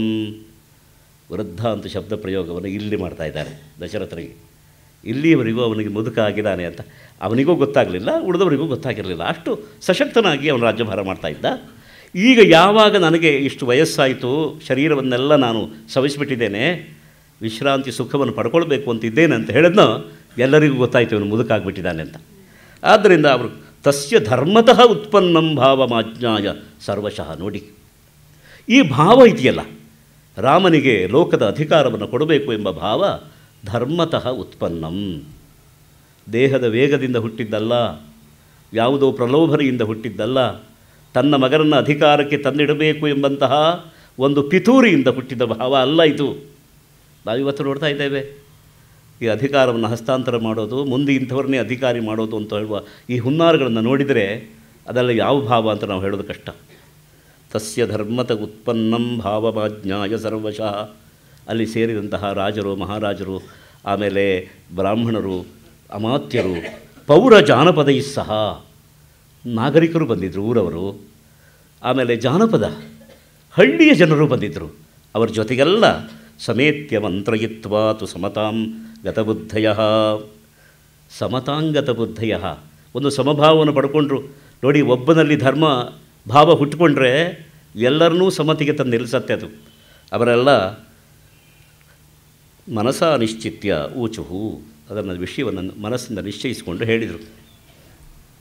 ಇಚ್ಛಾ ಮೋಹಿ ಮಹಾಬಾಹುಂ ರಘುವೀರಂ ಮಹಾಬಲಂ ಗಜೇನ ಮಹತಾಯಾಂತಂ ರಾಮಂ ಛತ್ರಾವೃತಾನನಂ ಇತಿ ತದ್ವಚನಂ ಶ್ರುತ್ವಾ ರಾಜಾ ತೇಷಾಂ ಮನಃಪ್ರಿಯಂ ಅಜಾನನ್ನಿವ ಜಿಜ್ಞಾಸು ಇದಂ ವಚನಮಬ್ರವೀತ್. ಹೇಳಿದರು, ಇಚ್ಛಾಮೋಹಿ ಮಹಾಬಾಹುಂ ರಘುವೀರಂ ಮಹಾಬಲಂ. ಮಹಾಬಲಶಾಲಿ ರಘುವೀರ ಅಂತಹ ಅವನು ಆನೆಯ ಮೇಲೆ, ದೊಡ್ಡ ಆನೆ ಮೇಲೆ ಕುಳಿತು ಶ್ವೇತಛತ್ರದ ಅಡಿಯಲ್ಲಿ ಬರೋದನ್ನು ನಾವು ಇಷ್ಟಪಡ್ತೇವೆ. ಅಂದರೆ ಗಜೇನ ಮಹತಾಯಾಂತಂ ರಾಮಂ ಛತ್ರಾವೃತಾನನಂ. ಇದು ಭಾರತೀಯರ ಕಲ್ಪನೆ. ಯಾವುದನ್ನು ನಾವು ದೊಡ್ಡದು ಅಂತ ಅಂದ್ಕೊಳ್ತೇವೆಯೋ ಅದನ್ನು ಎತ್ತರಕ್ಕೆ ನಿಲ್ಲಿಸೋದು. ನಾವು ಆರಾಧನೆ ಮಾಡುವ ಭಗವಂತ ದೊಡ್ಡವನಾದ್ದರಿಂದ ಎತ್ತರವಾದ ರಥದಲ್ಲಿ ಅವನನ್ನು ಕುಟ್ಟಿಸೋದು. ನಾವು ತಲೆಬಾಗುವ ರಾಜ, ನಮ್ಮನ್ನು ಮುನ್ನಡೆಸುವ, ನಮಗೆ ಬೇಕಾದ ಸಂತೃಪ್ತಿಯನ್ನು ಕೊಟ್ಟು ಸಂತ್ರಾಸವನ್ನು ನೀಗಿಸುವ ಅಧಿಕಾರಿ ದೊಡ್ಡವನು ಅಂತ ಅಂದ್ಕೊಂಡಿದ್ದರಿಂದ ಅವನನ್ನು ಎತ್ತರವಾದ ಆನೆಯಲ್ಲಿ ಕುಳಿತು ಶ್ವೇತಛತ್ರದ ಅಡಿಯಲ್ಲಿ, ಅದರಿಂದ ಆವೃತವಾದ ಆನನಂ, ಆ ಮುಖವನ್ನು ಶ್ವೇತಛತ್ರದ ನೆರಳಲ್ಲಿ ಇಟ್ಟುಕೊಂಡಂತಹ ರಾಮನನ್ನು ನೋಡಬೇಕು ಅಂತ ನಾವು ಇಷ್ಟಪಡ್ತೇವೆ ಅಂತ ಹೇಳಿದರು. ನೋಡಿ, ಪ್ರಜೆಗಳ ಮಾತು ಅದು ಎಷ್ಟು ಸಾಕೂತವಾಗಿದೆ, ಎಷ್ಟು ಗಂಭೀರವಾಗಿದೆ ಇದು. ಅದನ್ನು ಕೇಳಿದಾಗ ರಾಜನಿಗೆ ಒಳಗೆ ಸಂತೋಷ ಆಯಿತು. ಆದರೆ ಇದನ್ನು ತನಗೆ ಅರ್ಥವಾಗಿಲ್ಲ ಅಂತ ಅಂದುಕೊಂಡು ಅಜಾನನ್ನಿವ ಜಿಜ್ಞಾಸು ಇದಂ ವಚನ ಬ್ರವೀತ್. ಅದರ ಮರ್ಮ ಗೊತ್ತಾಗಲಿಲ್ಲ ಅಂತ ತೋರಿಸ್ಕೊಡ್ತಾ ಈ ಮಾತನ್ನು ಹೇಳ್ತಾನೆ.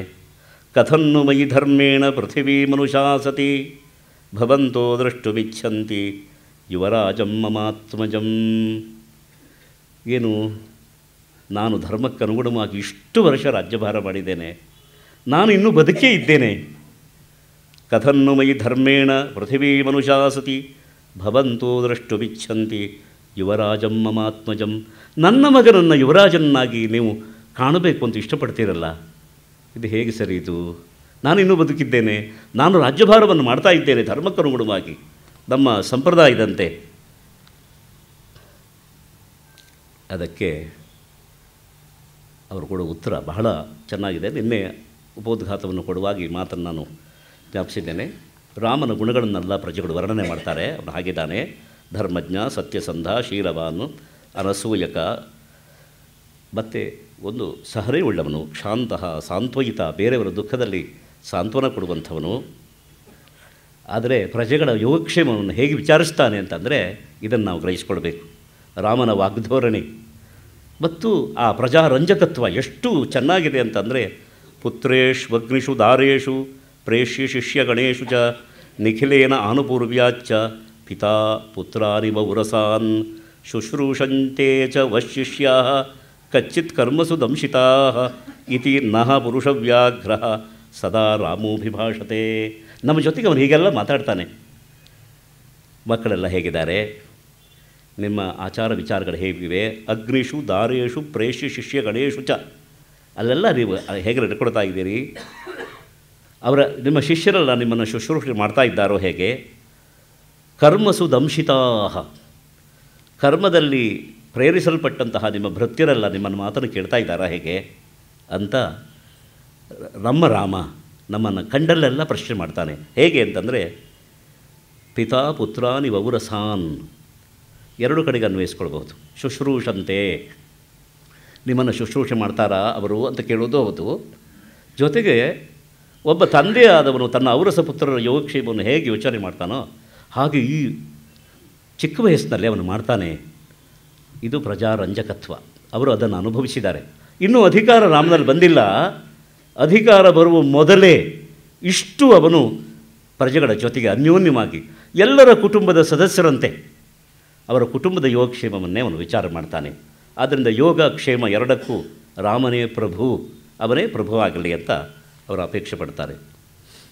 ರಾಮನ ಇನ್ನೊಂದು ವಿಶಿಷ್ಟವಾದ ಗುಣ ಏನು ಅಂದರೆ ವ್ಯಸನೇಷು ಮನುಷ್ಯಾಣಂ ಭೃಶಂ ಭವತಿ ದುಃಖಿತಃ. ಪ್ರಜೆಗಳಿಗೆ ಕಷ್ಟ ಬಂದರೆ ವ್ಯಸನೇಷು ಮನುಷ್ಯಾಣಂ, ಮನುಷ್ಯರಿಗೆ ಕಷ್ಟ ಬಂದಾಗ. ಆದರೆ ಇದು ಗಮನಿಸಬೇಕು ಈ ವಿಶೇಷಣ. ವಾಲ್ಮೀಕಿಗಳು ಕೆಲವೊಮ್ಮೆ ಆ ಪದಪ್ರಯೋಗದಲ್ಲಿ ಭಾಳ ಜಾಣ್ಮೆ ತೋರಿಸ್ಬಿಡ್ತಾರೆ. ಪ್ರಜಾನಾಮ್ ಅಂತಂದರೆ ನಮ್ಮವರು ಅಂತ ಅಂದ್ಕೊಳ್ಳೋಕೆ ಅವಕಾಶ ಇದೆ. ಮನುಷ್ಯಾಣಾಂ, ಮನುಷ್ಯರು ಅಂತಂದರೆ ಗೊತ್ತಿಲ್ಲ, ಪರಿಚಯ ಇಲ್ಲ, ಅವರು ಯಾರು ಅಂತ ಏನೂ ಗ್ರಹಿಸಿಲ್ಲ. ಹೊಸದಾಗಿ ಕಂಡರೂ ಕೂಡ ಅವರ ವ್ಯಸನೇಶು, ಅವರಿಗೆ ದುಃಖ ಬಂದಾಗ ಭೃಶಂ ಭವತಿ ದುಃಖಿತಃ, ಅವರಿಗಿಂತ ಹೆಚ್ಚು ದುಃಖವನ್ನೇ ಬಿಟ್ಟುಬಿಡ್ತಾರೆ. ಛೆ ಛೆ ಛೆ ಛೆ ಛೆ ಛೆ ಅಯ್ಯೋ ಅಂತ. ಆದರೆ ನಾಟಕವಲ್ಲ, ಅಷ್ಟು ಭೃಶಂ ದುಃಖಿತಃ, ತಾನೇ ದುಃಖವನ್ನು ಪಡ್ತಾನೆ. ಉತ್ಸವೇಶು ಚ ಸರ್ವೇಷು ಪಿತೇವ ಪರಿತುಷ್ಯತಿ. ಎಲ್ಲ ಉತ್ಸವದ ಸಂದರ್ಭದಲ್ಲಿ ಸಾಮಾಜಿಕವಾದ ಸಮೂಹದ ಒಂದು ಸಂತೋಷದ ಸಂದರ್ಭ ಉತ್ಸವ ಅಂದರೆ, ಅಂತಹ ಸಂದರ್ಭಗಳಲ್ಲೆಲ್ಲ ಪಿತೇವ ಪರಿತುಷ್ಯತಿ. ನೋಡಿ ಎಂತಹ ಜಾಣ್ಮೆಂದು ಹೇಳಿದ್ದಾರೆ. ಬೇರೆ ಬೇರೆಯವರಿಗೆ ಬೇರೆ ಬೇರೆ ಸಂತೋಷ ಆಗತ್ತೆ. ಮಕ್ಕಳ ಹಾಗೆ ಸಂತೋಷಪಟ್ಟರೆ ಅದು ಹೊಣೆಗಾರಿಕೆ ಇಲ್ಲದ ಸಂತೋಷ. ಆದರೆ ಪಿತೇವ ಪರಿತುಷ್ಯತಿ, ಒಬ್ಬ ತಂದೆ ಹಾಗೆ ಸಂತೋಷಪಡ್ತಾನೆ. ಒಂದು ಮನೆಯಲ್ಲಿ ಉತ್ಸವ ಅಥವಾ ಯಾವುದೋ ಒಂದು ಪರ್ವಕಾಲ ಇದ್ದಾಗ ಎಲ್ಲರೂ ಸಂತೋಷಪಟ್ಟರೂ ಕೂಡ ಒಬ್ಬ ತಂದೆಯಾದವನು ಯಜಮಾನ ಪಡುವ ಸಂತೋಷ ಬೇರೆ. ಕುಟುಂಬದ ಸದಸ್ಯರಿಗೆಲ್ಲ ಏನೇನು ಇಷ್ಟವೋ ಅದನ್ನೆಲ್ಲ ಒದಗಿಸಿ ಅದರಿಂದ ಅವರು ಸಂತೋಷ ಪಡುವುದನ್ನು ನೋಡಿ ಸಂತೋಷ ಪಡುವ ದ್ವಿತೀಯ ಸಂತೋಷ ಇವತ್ತು, ಪ್ರಥಮ ಸಂತೋಷ ಅಲ್ಲ. ಪಿತೇವ ಪರಿತುಷ್ಯತಿ, ಹಾಗಂತ ಉಳಿದ ಸದಸ್ಯರಿಗಿಂತ ಹೆಚ್ಚಾಗಿ ಸಂತೋಷ ಪಡ್ತಾನೆ. ಆದರೆ ಪಿತೇವ ಹೊಣೆಗಾರಿಕೆಯ ಒಂದು ಸಂತೋಷ ಅದು. ಪಿತೇವ ಪರಿತುಷ್ಯತಿ. ಆದ್ದರಿಂದ ಇಷ್ಟೇ ಅಲ್ಲ, ನಾವೆಲ್ಲ ಈಗ ಹೇಗಾಗ್ಬಿಟ್ಟಿದ್ದೇವೆ ಅಂತಂದರೆ ದೇವಾಸುರ ಮನುಷ್ಯೇಷು ಸಗಂಧರ್ವೂರಗೇಷು ಚ ಆಶಂಸಂತೆ ಜನಾ ಸರ್ವೇ ರಾಷ್ಟ್ರೇ ಪುರವರೇ ತಥಾ ಆಭ್ಯಂತರಶ್ಚ ಬಾಹ್ಯಶ್ಚ ಪೌರಜಾನಪದೋ ಜನಃ. ಮೂರು ಲೋಕ ಇದನ್ನು ಅಪೇಕ್ಷೆ ಪಡ್ತಾ ಇದೆ. ದೇವಾಸುರ ಮನುಷ್ಯೇಷು ಸಗಂಧರ್ವೂರಗೇಷು ಚ, ಬೇರೆ ಬೇರೆ ಲೋಕದಲ್ಲಿ ಬೇರೆ ಬೇರೆಯ ಶರೀರರು ಕೂಡ ರಾಮನನ್ನೇ ರಾಜನನ್ನಾಗಿ ಅಪೇಕ್ಷೆ ಪಡ್ತಾ ಇದ್ದಾರೆ. ಇನ್ನು ನಮ್ಮ ಈ ರಾಷ್ಟ್ರದಲ್ಲಿ ಏನಾಗಿದೆ, ಸ್ತ್ರೀಯೋ ವೃದ್ಧಾಸ್ತರುಣ್ಯಶ್ಚ ಸಾಯಂ ಪ್ರಾತಃ ಸಮಾಹಿತಾಃ ಸರ್ವಾನ್ ದೇವಾನ್ ನಮಸ್ಯಂತಿ ರಾಮಸ್ಯಾರ್ಥೇ ಯಶಸ್ವಿನಃ. ಎಲ್ಲ ಈಗ ತಮಗಾಗಿ ಸಂಧ್ಯಾ ವಂದನೆ ಮಾಡ್ತಾ ಇಲ್ಲ, ತಮಗಾಗಿ ಪೂಜೆ ಮಾಡ್ತಾ ಇಲ್ಲ, ತಮಗಾಗಿ ದೇವಾಲಯಕ್ಕೆ ಹೋಗ್ತಾ ಇಲ್ಲ, ಎಲ್ಲ ರಾಮನ ಸಲುವಾಗಿ ಹೋಗ್ತಾ ಇದ್ದಾರೆ. ಸ್ತ್ರೀಯೋ ವೃದ್ಧಾಸ್ತರುಣ್ಯಶ್ಚ, ಹೆಂಗಸರು, ವೃದ್ಧರು, ತರುಣ್ಯ ಯುವತಿಯರು, ಇದು ವಿಶೇಷ. ಯುವತಿಯರು ದೇವಸ್ಥಾನಕ್ಕೆ ಹೋಗಿ ರಾಮನ ಸಲುವಾಗಿ ಪೂಜೆ ಮಾಡೋದು. ಸಾಯಂ ಪ್ರಾತಃ ಸಮಾಹಿತಾ, ಸಮಾಧಾನ ಪಟ್ಟುಕೊಂಡು ಆ ಸಮಾಧಿ ಗುಣದಿಂದ ಸರ್ವಾನ್ ದೇವಾನ್ ನಮಸ್ಯಂತಿ, ಎಲ್ಲ ದೇವರಿಗೆ ನಮಸ್ಕಾರ ಮಾಡ್ತಾ ಇದ್ದಾರೆ. ಯಾಕೆಂದರೆ ರಾಮಸ್ಯಾರ್ಥೇ ಯಶಸ್ವಿನಃ. ಬರೇ ಅವರು ದೇವರಲ್ಲಿ ಹರಕೆ ಹೊತ್ತಿದ್ದು, ದೇವರಿಗೆ ಪೂಜೆ ಸಲ್ಲಿಸಿದ್ದು ಮಾತ್ರ ಅಲ್ಲ, ಅದರಲ್ಲಿ ಯಶಸ್ಸನ್ನು ಪಡೆದಿದ್ದಾರೆ ಅವರು. ಅಂದರೆ ಅದು ಈಗಾಗಲೇ ಜನಜನಿತವಾಗಿದೆ. ರಾಮನನ್ನು ಹೃದಯದಿಂದ ಎಷ್ಟು ಅವರು ಅಪೇಕ್ಷೆ ಪಟ್ಟಿದ್ದಾರೆ ಅನ್ನುವುದಕ್ಕೆ ಇದು ಸಾಕ್ಷಿಯಾಗತ್ತೆ.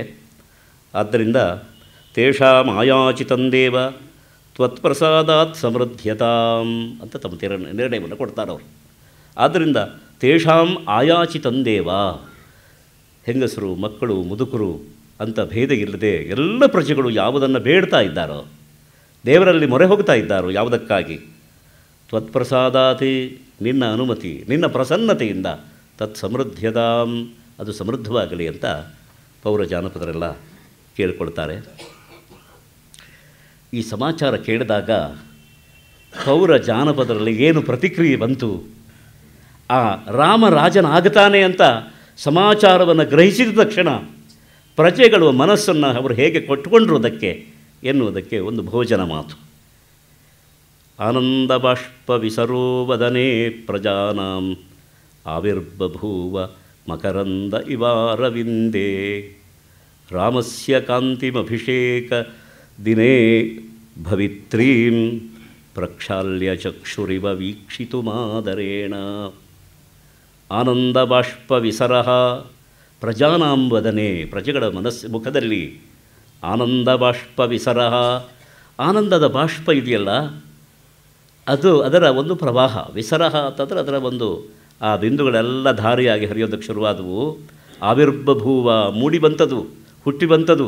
ಹೇಗೆ ಅಂತಂದರೆ ಅರವಿಂದೇ ಮಕರಂದ ಇವ, ಕಮಲದಲ್ಲಿ ಮಕರಂದ ಬಂದ ಹಾಗೆ. ಸೂರ್ಯೋದಯ ಆದಾಗ ಅರವಿಂದ ಅರಳುತ್ತದೆ. ಮೊಗ್ಗಾಗಿದ್ದದ್ದು ಅರಳುವಾಗ ಅದರ ದಳಗಳೆಲ್ಲ ತೆರ್ಕೊಂಡು ಬಂದ ಹಾಗೆ ಒಳಗಿರುವ ಮಕರಂದ ಹೊಡೆಯೋದಕ್ಕೆ ಆರಂಭ ಆಗುತ್ತೆ. ಮೆಲ್ಲಗೆ ಗಾಳಿ ಬೀಸುವಾಗ ಆ ಅರವಿಂದ ಕಮಲ ಹೂಗು ಆ ಕಡೆ ಈ ಕಡೆ ತಲೆ ಅಲ್ಲಾಡಿಸುತ್ತೆ.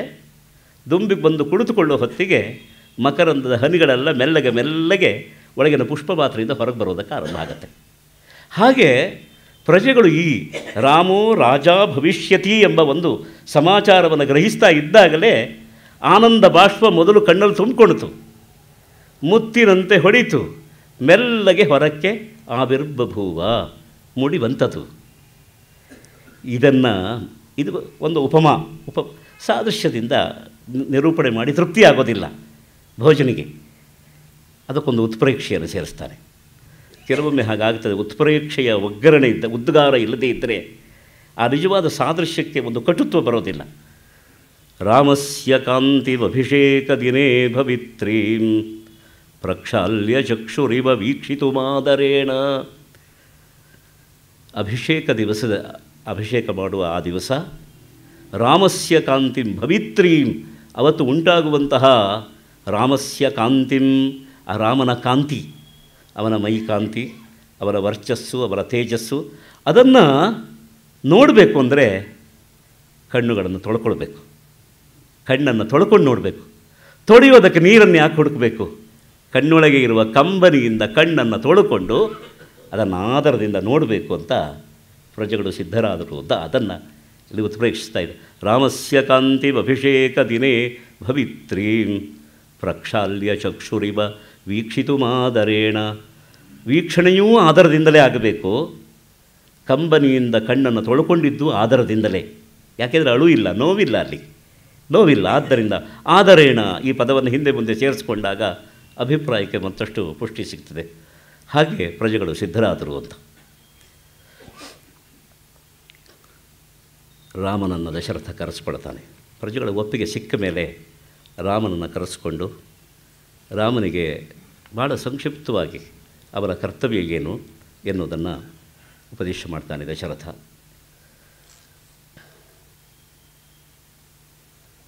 ಆಹೂಯ ರಾಮಂ ವಿನಯಾಭಿರಾಮಂ ಆವಿಃ ಪ್ರಮೋದ ಪ್ರಭುರೇವ ಮೂಚೆ ತವೋತ್ತಮಾಂಗೇ ಮಕುಟಂ ವಿಧಾತುಂ ಅಹ್ನಾಯತಿಷ್ಯೇ ದಿವಸೇ ಯತಿಷ್ಯೇ. ರಾಮ ಮೊದಲೇ ವಿನಯಾಭಿರಾಮ, ಅವನಿಗೆ ವಿನಯ ಇದೆ. ಅರ್ಥಶಾಸ್ತ್ರದಲ್ಲಿ ಒಂದು ಮಾತಿದೆ, ಈ ವಿನಯ ಎಂಬುದು ವಿಶಿಷ್ಟವಾದ ಒಂದು ನಯ ಅಂದರೆ ದೃಷ್ಟಿ, ಒಂದು ವಿಶಿಷ್ಟವಾದ ನೋಟ. ಅದು ನೋಟ ಪಟುವಾಗಿ ಇಲ್ಲದೇ ಇದ್ದರೆ ಯಾವ ಕ್ರಿಯೆಯೂ ಅದೊಂದು ಸಾರ್ಥಕವಾದ ಕ್ರಿಯೆ ಅಂತ ಆಗೋದಿಲ್ಲ. ನಾವು ಅನೇಕ ಸಾರಿ ತಪ್ಪು ಮಾಡೋದು ಎಲ್ಲಿ ಅಂದರೆ ನಮ್ಮ ದೃಷ್ಟಿ, ನಮ್ಮ ನೋಟ ತಪ್ಪಿದ್ದರಿಂದ ಹುಟ್ಟುವ ಅರಿವು ತಪ್ಪಾಗ್ತದೆ. ಆ ತಪ್ಪಾದ ಅರಿವಿನಿಂದ ನಾವು ಮಾಡುವ ಕೆಲಸವೂ ತಪ್ಪಾಗಿ ಹೋಗ್ತದೆ. ಆದ್ದರಿಂದ ನೋಟ ಬಹಳ ಪಟುವಾಗಿರಬೇಕು. ಈ ನೋಟವನ್ನು ಕೊಡೋದು ಯಾವುದು ಅಂದರೆ ವಿನಯ. ಅದೇ ನೋಟಕ್ಕೆ ವಿನಯ ಅಂತ ಹೆಸರು, ವಿಶಿಷ್ಟವಾದ ನಯ. ನಾವು ಇವತ್ತು ಸಮಾಜದಲ್ಲಿ ವಿನಯ ಅಂದರೆ ಬಾಗೋದು, ಹಲ್ಗಿಂಜೋದು, ತಲೆ ತಗ್ಸಿರೋದು ಅಂತ ವಿನಯ ಅಂತ ಅಂದ್ಕೊಂಡ್ಬಿಡ್ತೇವೆ. ಅದು ಹಾಗಾಗಿರಬೇಕಾದ್ದಿಲ್ಲ. ತುಂಬ ವಿವೇಕಿಗಳು ತಲೆಬಾಗುತ್ತಾರೆ, ಇಲ್ಲ ಅಂತಲ್ಲ. ವಿವೇಕಿಗಳು ತಲೆಬಾಗಿದರೆ ಆ ತಲೆಬಾಗುವಿಕೆ ಬೇರೆ, ಕಾರ್ಯಸಾಧಕರು ತಲೆಬಾಗಿಸೋದು ಬೇರೆ. ಅದು ನಮ್ಮ ಕೆಲಸ ಆಗಲಿ ಅಂತ, ಕೆಲಸ ಆದಮೇಲೆ ಮತ್ತೆ ತಲೆ ಎತ್ತುಕೊಂಡೇ ನಡೀತಾರೆ ಅವರು. ಆದ್ದರಿಂದ ಅದು ವಿನಯ ಅಲ್ಲ. ಈ ವಿನಯವೆಂಬುದು ಎರಡು ವಿಧವಾಗಿದೆ ಅಂತ ಅರ್ಥಶಾಸ್ತ್ರ ಹೇಳುತ್ತೆ. ಒಂದು ಸ್ವಾಭಾವಿಕವಾದ ವಿನಯ, ಇನ್ನೊಂದು ಶಾಸ್ತ್ರಕೃತವಾದ ವಿನಯ. ಸಾಮಾನ್ಯವಾಗಿ ನಮ್ಮಂಥವರಿಗೆಲ್ಲ ಶಾಸ್ತ್ರದಿಂದ ಅಂದರೆ ಅಧ್ಯಯನದಿಂದ ವಿನಯ ಬರಬೇಕಾಗತ್ತೆ. ಒಳ್ಳೆಯ ಆಚಾರ್ಯ ವರ್ಗದವರು ಸರಿಯಾಗಿ ಉಪದೇಶ ಮಾಡಿ ನಮ್ಮ ಮನಸ್ಸಿಗೆ ಹೀಗೆ ನಡ್ಕೊಂಡ್ರೆ ಸರಿ, ಹೀಗೆ ನಡ್ಕೊಂಡ್ರೆ ತಪ್ಪಾಗತ್ತೆ ಅಂತ ಮನವರಿಕೆ ಆಗುವ ಹಾಗೆ ತಿಳಿಸಿದರೆ, ಮತ್ತು ಶಿಕ್ಷಣವನ್ನು ಅಂದರೆ ತಾವೂ ನಡೆದುಕೊಂಡು ಶಿಕ್ಷಣ ಕೊಟ್ಟರೆ, ಆಚಾರ್ಯ ಅನ್ನೋ ಶಬ್ದವನ್ನು ಬಳಸಿದ್ದ ಆ ಹಿನ್ನೆಲೆಯಲ್ಲಿ, ಆವಾಗ ನಾವು ಶಿಕ್ಷಿತರಾಗ್ತೇವೆ, ವಿನೀತರಾಗ್ತೇವೆ. ಇದು ಶಾಸ್ತ್ರಕೃತವಾದಂತಹ ಪ್ರಯತ್ನಕೃತವಾದಂತಹ ಒಂದು ವಿನಯ. ರಾಮ ಹಾಗಲ್ಲ, ಸ್ವಾಭಾವಿಕವಾದ ವಿನಯವುಳ್ಳವ. ಆದ್ದರಿಂದ ಅಭಿರಾಮ, ರಾಮಂ ವಿನಯಾಭಿರಾಮಂ. ಆದ್ದರಿಂದ ಅವನ ವಿನಯ ಸ್ವಾಭಾವಿಕವಾದ ವಿನಯವಾದ್ದರಿಂದ ಅವನು ಅಭಿರಾಮನಾಗಿದ್ದಾನೆ. ಶಾಸ್ತ್ರಕೃತವಾದರೆ ಒಂದೊಂದು ಆರ್ಟಿಫಿಷಿಯಲ್ ಮೆಷರ್ನಿಂದ ಬಂದಿದ್ದಾದ್ದರಿಂದ, ಒಂದು ಕೃತ್ರಿಮವಾದ ಉಪಾಯದಿಂದ ಬಂದ ವಿನಯ ಆದ್ದರಿಂದ ಅದು ಅಭಿರಾಮತೆಯನ್ನು ತಂದುಕೊಡುತ್ತದೆ ಅಂತೇನಿಲ್ಲ. ರಾಮಂ ವಿನಯಾಭಿರಾಮಂ ಆಹೂಯ, ಅವನನ್ನು ಕರೆಸ್ಕೊಂಡು ಆವಿಃಪ್ರಮೋದ ಪ್ರಭುರೇವ ಮೂಚೆ. ಆನಂದ ಆಗಿಬಿಟ್ಟಿದೆ ರಾಮ ಬರೋದನ್ನು ಕಂಡಾಗಡೆ. ಹೇಳ್ತಾ ಇದ್ದಾನೆ ದಶರಥ, ತವೋತ್ತಮಾಂಗೇ ಮಕುಟಂ ವಿಧಾತುಂ. ನಾನು ಪ್ರಾರಂಭದಲ್ಲಿ ವಿವರಿಸಿದ ಅಭಿಪ್ರಾಯ ಇದ್ದೇನೆ. ತವೋತ್ತಮಾಂಗೇ ಮುಕುಟಂ ವಿಧಾತುಂ, ನಿನ್ನ ಉತ್ತಮಾಂಗ ಶಿರಸ್ಸಿನಲ್ಲಿ ಕಿರೀಟವನ್ನು ಇಡೋದಕ್ಕೆ. ಅಹ್ನ ಯತಿಷ್ಯೇ, ಬೇಗ ನಾನು ಪ್ರಯತ್ನ ಮಾಡ್ತಾ ಇದ್ದಾರೆ. ಏಕೆ? ದಿವಸೇ ಯತಿಷ್ಯೇ ಅಂದರೆ ನಾಳೆ ಪುಷ್ಯಯೋಗ ಇದೆ. ಈ ಪುಷ್ಯ ಸರ್ವಾರ್ಥ ಸಾಧಕ ಅಂತ ಶಾಸ್ತ್ರೀಯವಾದ ಒಂದು ಮಾತು. ಎಲ್ಲ ನಾವು ಏನೇನು ಅಭೀಪ್ಸಿತವಾದ ಅರ್ಥ ಇದೆಯೋ ಅದನ್ನೆಲ್ಲ ಸಾಧಿಸಿಕೊಡತ್ತೆ ಅದೊಂದು ಅಂತಹ ಒಂದು ನಕ್ಷತ್ರ. ಯಾಕೆಂದರೆ ಸರ್ವರ ಅಪೇಕ್ಷೆ ಅದು. ಸರ್ವರ ಪುರುಷಾರ್ಥ ಯಾವುದು ಅಂದರೆ ರಾಮ ರಾಜನಾಗುವುದೇ ಎಲ್ಲರಿಗೂ ಪುರುಷಾರ್ಥ ಆಗಿದೆ ಅದು. ಆದ್ದರಿಂದ ಸರ್ವಪುರುಷಾರ್ಥವಾದಂತಹ ರಾಮನ ಒಂದು ಅಭಿಷೇಕ ಇದೆಯಲ್ಲ, ಅದು ಸರ್ವಾರ್ಥ. ಅದನ್ನು ಸಾಧಿಸಿಕೊಡುವಂತಹ ನಕ್ಷತ್ರ ಪುಷ್ಯ ನಕ್ಷತ್ರ. ಅವತ್ತು ನಿನ್ನ ತಲೆಯ ಮೇಲೆ ಉತ್ತಮಾಂಗೆ ಮುಕುಟಂ ವಿಧಾತುಂ. ಎಲ್ಲರೂ ಬೆಳಕನ್ನು ಆ ಎತ್ತರದಿಂದ ನಿರೀಕ್ಷೆ ಮಾಡ್ತಾರಪ್ಪ. ಆ ಎತ್ತರವಾದ ಸ್ಥಳ ಆದರೆ ಯಾವುದು ಅಂತಂದರೆ ಅದು ನಿನ್ನ ಶೀರ್ಷ ಉತ್ತಮಾಂಗ. ಅಲ್ಲಿ ಈ ಬೆಳಕಿನ ಕಿರೀಟವನ್ನು ಇಟ್ಟು ಲೋಕ ಬೆಳಕನ್ನು ಪಡ್ಕೊಳ್ಳೋ ಹಾಗೆ ಆಗಬೇಕು. ನೋಡಿ, ಆ ಪದಗಳು ಎಷ್ಟು ಚೆನ್ನಾಗಿ ಕೂಡಿ ಬಂದಿವೆ ಅಂತಂದರೆ, ತವೋತ್ತಮಾಂಗೇ ಮುಕುಟಂ ವಿಧಾತುಂ ಅಹ್ನ ಯತಿಷ್ಯೇ ದಿವಸೇ ಯತಿಷ್ಯೇ. ಅದರಿಂದ ಆ ದಿವಸ, ಅದಕ್ಕಾಗಿ ನಾನು ಮುಹೂರ್ತವನ್ನು ನಿಶ್ಚಯ ಮಾಡಿದ್ದೇನೆ. ನೀನು ಸಿದ್ಧ ಆಗಬೇಕು ಅಂತ ಹೇಳ್ತಾನೆ.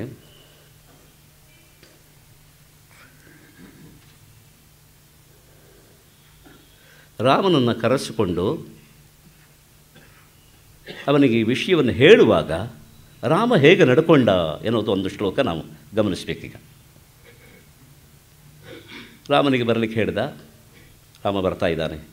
ಚಂದ್ರಕಾಂತಾನನಂ ರಾಮಂ ಅತೀವ ಪ್ರಿಯದರ್ಶನಂ ರೂಪೌದಾರ್ಯ ಗುಣೈ ಪುಂಸಾಂ ದೃಷ್ಟಿಚಿತ್ತಾಪಹಾರಿಣಂ ಘರ್ಮಾಭಿತಪ್ತಾ ಪರ್ಜನ್ಯಂ ಹ್ಲಾದಯಂತಮಿವ ಪ್ರಜಾಃ ನ ತತರ್ಪ ಸಮಾಯಾಂತಂ ಪಶ್ಯಮಾನೋ ನರಾಧಿಪಃ. ಚಂದ್ರಕಾಂತಾನನಂ ರಾಮಂ, ಚಂದ್ರನ ಕಾಂತಿಯಂತೆ ಕಾಂತಿಯಿಂದ ಕೂಡಿದಂತಹ ಒಂದು ಮುಖ ರಾಮನದು. ಚಂದ್ರೋದಯ ಅದಾಗಿರುತ್ತೆ. ರಾಮ ಮುಖ ಮಾಡಿದರೆ ಸಾಕು. ಪ್ರಿಯದರ್ಶನಂ, ನಾವು ಹಿಂದಿನ ಉಪನ್ಯಾಸದ ಅವಧಿಯಲ್ಲಿ ಇದನ್ನು ಜ್ಞಾಪಿಸಿಕೊಂಡಿದ್ದೇವೆ. ರಾಮನ ದರ್ಶನ ಎಲ್ಲರಿಗೂ ಪ್ರಿಯವಾಗಿತ್ತು ಅಂತ ಒಂದರ್ಥ. ಆದರೆ ಎಲ್ಲರಿಗೂ ಪ್ರಿಯವಾದಂತಹ ವಸ್ತುವನ್ನು ರಾಮ ನೋಡ್ತಿದ್ದ ಹಾಗೂ ವ್ಯುತ್ಪತ್ತಿ ಮಾಡಬಹುದು. ಪ್ರಿಯದರ್ಶನಂ, ನೋಡಿದರೆ ಮತ್ತೆ ನೋಡಬೇಕು ಎನ್ನುವ ಆಸೆ ಹುಟ್ಟತ್ತೆ. ಹಾಗೆ ರಾಮನು ಎಲ್ಲರನ್ನೂ ಪ್ರಿಯವಾಗಿ ನೋಡ್ತಿದ್ದ. ಅಂತಹ ಪ್ರಿಯದರ್ಶನ.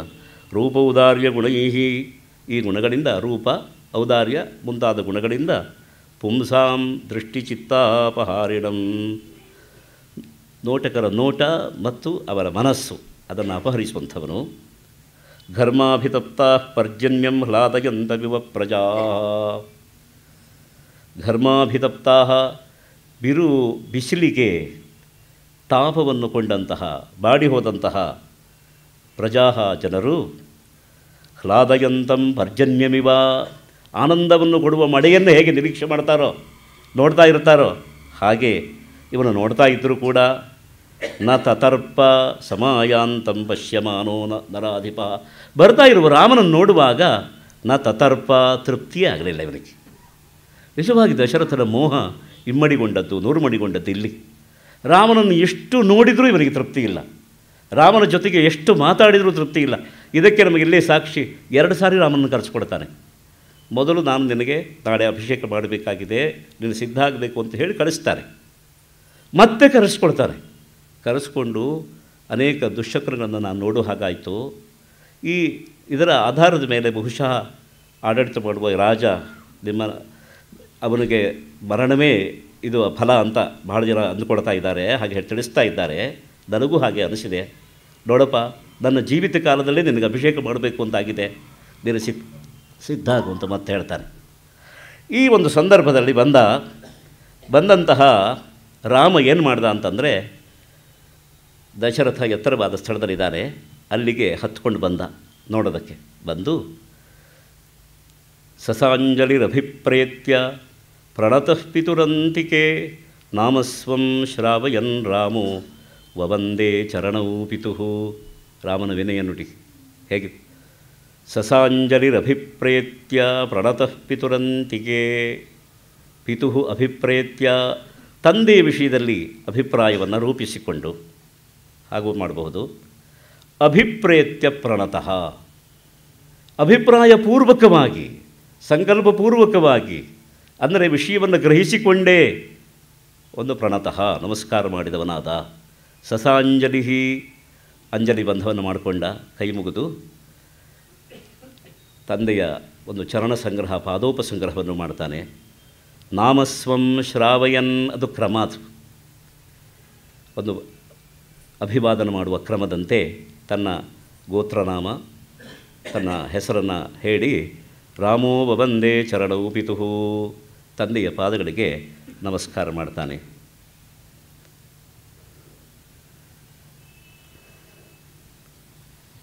ಈಗ ನಾವು ಇಲ್ಲಿ ಗಮನಿಸಬೇಕಾಗಿದೆ. ಈಗ ತಂದೆ, ತಾಯಿ, ಆಚಾರ್ಯ, ಗುರು ಹಿರಿಯರು ಯಾರಾದರೂ ಕಂಡರೆ ಅವರ ಪಾದೋಪಸಂಗ್ರಹ ಮಾಡಿ ಅವರಿಗೆ ನಮಸ್ಕಾರ ಮಾಡಬೇಕು ಎನ್ನುವ ಒಂದು ಸಂಪ್ರದಾಯ ನಮ್ಮಲ್ಲಿದೆ. ನಾವು ಸಂಪ್ರದಾಯ ಇದೆ ಎನ್ನುವ ಕಾರಣಕ್ಕೂ ನಾವು ಕೆಲವೊಮ್ಮೆ ನಮಸ್ಕಾರ ಮಾಡ್ತೇವೆ. ಆದರೆ ಸಸಾಂಜಲಿ ಬಂಧ ಅಭಿಪ್ರೇತ್ಯ ಪ್ರಣತಃ, ಇದು ಬಹಳ ಮುಖ್ಯ. ಇದು ಅಭಿಪ್ರಾಯಪೂರ್ವಕವಾಗಿ, ಸಂಕಲ್ಪಪೂರ್ವಕವಾಗಿ, ಇವರು ದೊಡ್ಡವರು, ನಾನು ಚಿಕ್ಕವನು, ಅವರಿಂದ ನಾನು ತುಂಬಿಸಿಕೊಳ್ಳಬೇಕಾದ ಅನೇಕ ವಿಷಯಗಳಿವೆ, ಆ ಗುಣಗಳೆಲ್ಲ ನನ್ನನ್ನು ತುಂಬಲ್ಪಡಬೇಕು ಎಂಬ ಅಭಿಪ್ರಾಯಪೂರ್ವಕವಾಗಿ ಒಂದು ಪ್ರಣಾಮ ಮಾಡೋದಿದೆಯಲ್ಲ, ಇದು ನಿಜವಾದ ಒಂದು ಸಂಪ್ರದಾಯ. ಇದು ಕೇವಲ ನಾವು ನಮಸ್ಕಾರ ಮಾಡೋದಿದೆಯಲ್ಲ, ಎಲ್ಲೋ ಸಾಂದರ್ಭಿಕವಾಗಿ, ಅದು ಪರಂಪರೆ ಮಾತ್ರ ಆಗಿರುತ್ತೆ. ಹಿಂದಿನವರು ನಮಸ್ಕಾರ ಮಾಡಿದ್ದಾರೆ, ನಾವು ನಮಸ್ಕಾರ ಮಾಡಬೇಕು, ಪರಂಪರಾ. ಈ ಪರಂಪರೆಗೂ ಸಂಪ್ರದಾಯಕ್ಕೂ ಒಂದು ವ್ಯತ್ಯಾಸ ಇದೆ. ಪರಂಪರೆ ಒಬ್ಬರು ನೋಡಿ ಒಬ್ಬರು ಅನುಕರಣೆಯ ಒಂದು ಆಧಾರದ ಮೇಲೆ ಬಂದಿರುತ್ತೆ. ಹಿಂದಿನವರು ಮಾಡಿದರು ಹಾಗೆ ಮುಂದಿನವರು ಮಾಡಿದರು ಅಂತ ಒಂದು ಕ್ಯೂ ಇದ್ದರೆ, ಕ್ಯೂದಲ್ಲಿ ಹೋಗುವಾಗ ಮುಂದಿದ್ದವರು ಅಲ್ಲೆಲ್ಲೋ ಒಂದು ಕಡೆಗೆ ಬಾಗಿ ಹೋಗ್ತಾರೆ ಅಥವಾ ಇನ್ನೇನೋ ಮಾಡ್ತಾರೆ ಅಂತಿದ್ದರೆ ಹಿಂದಿನವರು ಅದನ್ನು ಅನುಸರಿಸ್ತಾರೆ ಅಷ್ಟೇ, ಒಂದು ಅನುಕರಣೆ ಮಾಡ್ತಾರೆ. ಅವರು ಯಾಕೆ ಮಾಡಿದರು, ಅದು ಮಾಡೋದಕ್ಕೆ ಏನು ಕಾರಣ ಅಂತ ಆಮೇಲೆ ಬರುವವರು ಅದನ್ನು ಯೋಚನೆ ಮಾಡಬೇಕು ಅಂತಿಲ್ಲ. ಆದರೆ ಸಂಪ್ರದಾಯ ಹಾಗಲ್ಲ. ಸಮ್ಯಕ್ ಪ್ರದೀಯತೆ ಇತಿ ಸಂಪ್ರದಾಯ.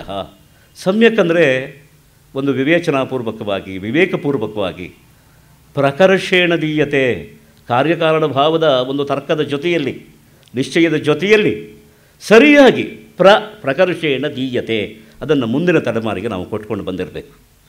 ಗುರು ಹಿರಿಯರಿಗೆ ಒಂದು ಅಭ್ಯುತ್ಥಾನ ಮತ್ತು ಅಭಿವಾದನ ಎಂಬುದು ಅಂಥ ಒಂದು ಸಂಪ್ರದಾಯ. ಅದು ಈಗ ಪರಂಪರೆಯಾಗಿದೆ. ಯಾಕೆಂದರೆ ಆ ವಿವೇಕ ನಮ್ಮಲ್ಲಿ ಇಲ್ಲದೇ ಇರೋದ್ರಿಂದ. ಯಾಕೆ ಅಭ್ಯುತ್ಥಾನ, ದೊಡ್ಡವರು ಬಂದರೆ ಯಾಕೆ ನಿಲ್ಲಬೇಕು ಅಂತ ಕೇಳಿದರೆ ವೇದವೇ ಹೇಳುತ್ತೆ ಅದಕ್ಕೆ. ಹಿರಿಯರು ಬಂದಾಗ ಕಿರಿಯರ ಪ್ರಾಣಗಳೆಲ್ಲ ಮೇಲ್ಮುಖವಾಗಿರ್ತವೆ. ನಾವು ಗಮನಿಸ್ಕೊಳ್ಬೇಕು, ನಮ್ಮ ದೇಹದಲ್ಲಿ, ಧಮನಿಗಳಲ್ಲಿ, ನಮ್ಮ ರಕ್ತದ ಸ್ಪಂದದಲ್ಲಿ ಏನೇನು ಪ್ರಭಾವ ಆಗಿರುತ್ತೆ ಅಂತ.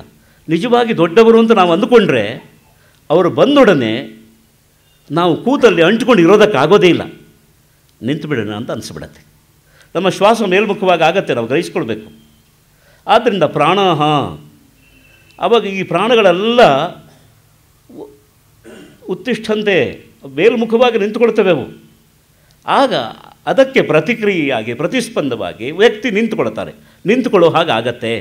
ಏನೋ ಅವರು ಬಂದರು, ಕೂತ್ಕೊಳ್ಳೋಕ್ಕಾಗಲೇ ಇಲ್ಲ, ನಿಂತ್ಕೊಂಡ್ಬಿಟ್ರಿ ಅಂತ ಹೇಳ್ತೀವಿ. ನಿಂತ್ಕೊಂಡಾಗ ನಾವು ಒಂದು ಸಮತೋಲಕ್ಕೆ ಬರ್ತೇವೆ. ಇದೇ ಅಭ್ಯುತ್ಥಾನ, ಅಭಿಮುಖವಾಗಿ ನಿಲ್ಲೋದು ಅಂತ. ಒಳಗಡೆ ಏನು ಕ್ರಿಯೆ ನಡೆಯುತ್ತೋ ಅದನ್ನು ಬಹಿರಂಗದಿಂದ ನಾವು ಸರಿಪಡಿಸ್ಕೊಳ್ಳೋದು, ಬಹಿರಂಗದಿಂದ ಅದನ್ನು ಒಪ್ಕೊಳ್ಳೋದು, ಇದು ಅಭ್ಯುತ್ಥಾನ. ಆಮೇಲೆ ಅಭಿವಾದನ, ಗೋತ್ರನಾಮ ಸ್ವನಾಮವನ್ನು ಹೇಳಿ ಎರಡೂ ಪಾದಗಳನ್ನು ಸ್ಪರ್ಶ ಮಾಡಿ ನಮಸ್ಕಾರ ಮಾಡೋದು ಅಭಿವಾದನ. ಇದು ನಿಜವಾಗಿ ಸಂಪ್ರದಾಯ. ಹಾಗೆ ಮಾಡಿದ್ರಿಂದ ಏನಾಗತ್ತೆ ಅಂತ ಕೇಳಿದರೆ, ಆ ಹಿರಿಯರಲ್ಲಿರುವ ಹಿರಿತನ, ಅವರ ಗುಣಗಳೆಲ್ಲ ದೊಡ್ಡದು ಅಂತ ನಾವು ಭಾವಿಸಿದ್ದರಿಂದ ಈ ಭಾವನಾತ್ಮಕವಾದ ಒಂದು ಕೆಲಸ ನಮ್ಮೊಳಗೆ ನಡೆಯುತ್ತೆ. ನಾವು ಯಾವುದನ್ನು ಭಾವಿಸ್ಕೊಡ್ತೇವೆಯೋ ಅದು ನಮ್ಮೊಳಗೆ ಬೆಳೆಯುತ್ತದೆ. ನೋಡಿ, ಭಾವನಾ ಎಂಬ ಶಬ್ದ ಎಷ್ಟು ಗಂಭೀರವಾಗಿದೆ ಅಂತಂದರೆ, ಕೇವಲ ಬುದ್ಧಿಯಿಂದ ಭಾವಿಸಿಕೊಂಡಿದ್ದಲ್ಲ, ಭಾವಗೊಳ್ಳುವಂತೆ ಮಾಡೋದು. ನಮ್ಮಲ್ಲಿ ಅದು ಇರಲಿಲ್ಲ, ಅದರ ಅಭಾವ ಇತ್ತು. ಭಾವಯತಿ, ಅದು ಭಾವ ಉಂಟಾಗುವ ಹಾಗೆ, ಅದರ ಸದ್ಭಾವ ಬರುವ ಹಾಗೆ ಮಾಡುವಂತಹ ಕ್ರಿಯೆ, ಅದು ಮಾನಸಿಕವಾದ್ದು. ಅದು ಭೌತಿಕವಾದದ್ದಲ್ಲ, ಅದು ಮೂರ್ತವಾದದ್ದಲ್ಲ. ಮೂರ್ತವನ್ನು ಆಶ್ರಯಿಸಿದ ಒಂದು ಸ್ಥೂಲವಾದ ಕ್ರಿಯಾರೂಪ ಅಲ್ಲ, ಅದೊಂದು ಮನೋಧರ್ಮ. ಅದು ಸಂಸ್ಕಾರ, ಅದು ಶೀಲಕ್ಕೆ ಸಂಬಂಧಪಟ್ಟಿದ್ದು. ಈ ಅಭ್ಯುತ್ಥಾನ ಮತ್ತು ಅಭಿವಾದನ ಎಂಬುದು ಇಂತಹ ಒಂದು ಉತ್ತಮವಾದ ಶೀಲ. ಅದು ಪ್ರಪಂಚದ ಹಿರಿತನವನ್ನು ನಮ್ಮೊಳಗೆ ಸ್ವಾಗತ ಮಾಡುವ ಒಂದು ಆಚಾರ. ಅದು ಪ್ರಪಂಚದ ಹಿರಿತನವನ್ನು, ಹಿರಿಯರು ಯಾರೇ ಆಗಲಿ, ಅವರಲ್ಲಿರುವ ಹಿರಿತನವನ್ನು, ಅವರಲ್ಲಿರುವ ಗುಣಗ್ರಾಮವನ್ನು ನಮ್ಮೊಳಗೆ ತುಂಬಿಕೊಳ್ಳುವಂತಹ ಒಂದು ಕ್ರಿಯೆ ಅದು ಅಭ್ಯುತ್ಥಾನ ಮತ್ತು ಅಭಿವಾದನ. ಅದನ್ನು ವಾಲ್ಮೀಕಿಗಳು ಭಾಳ ಚೆನ್ನಾಗಿ ಇಲ್ಲಿ ಚಿತ್ರಿಸಿದ್ದಾರೆ.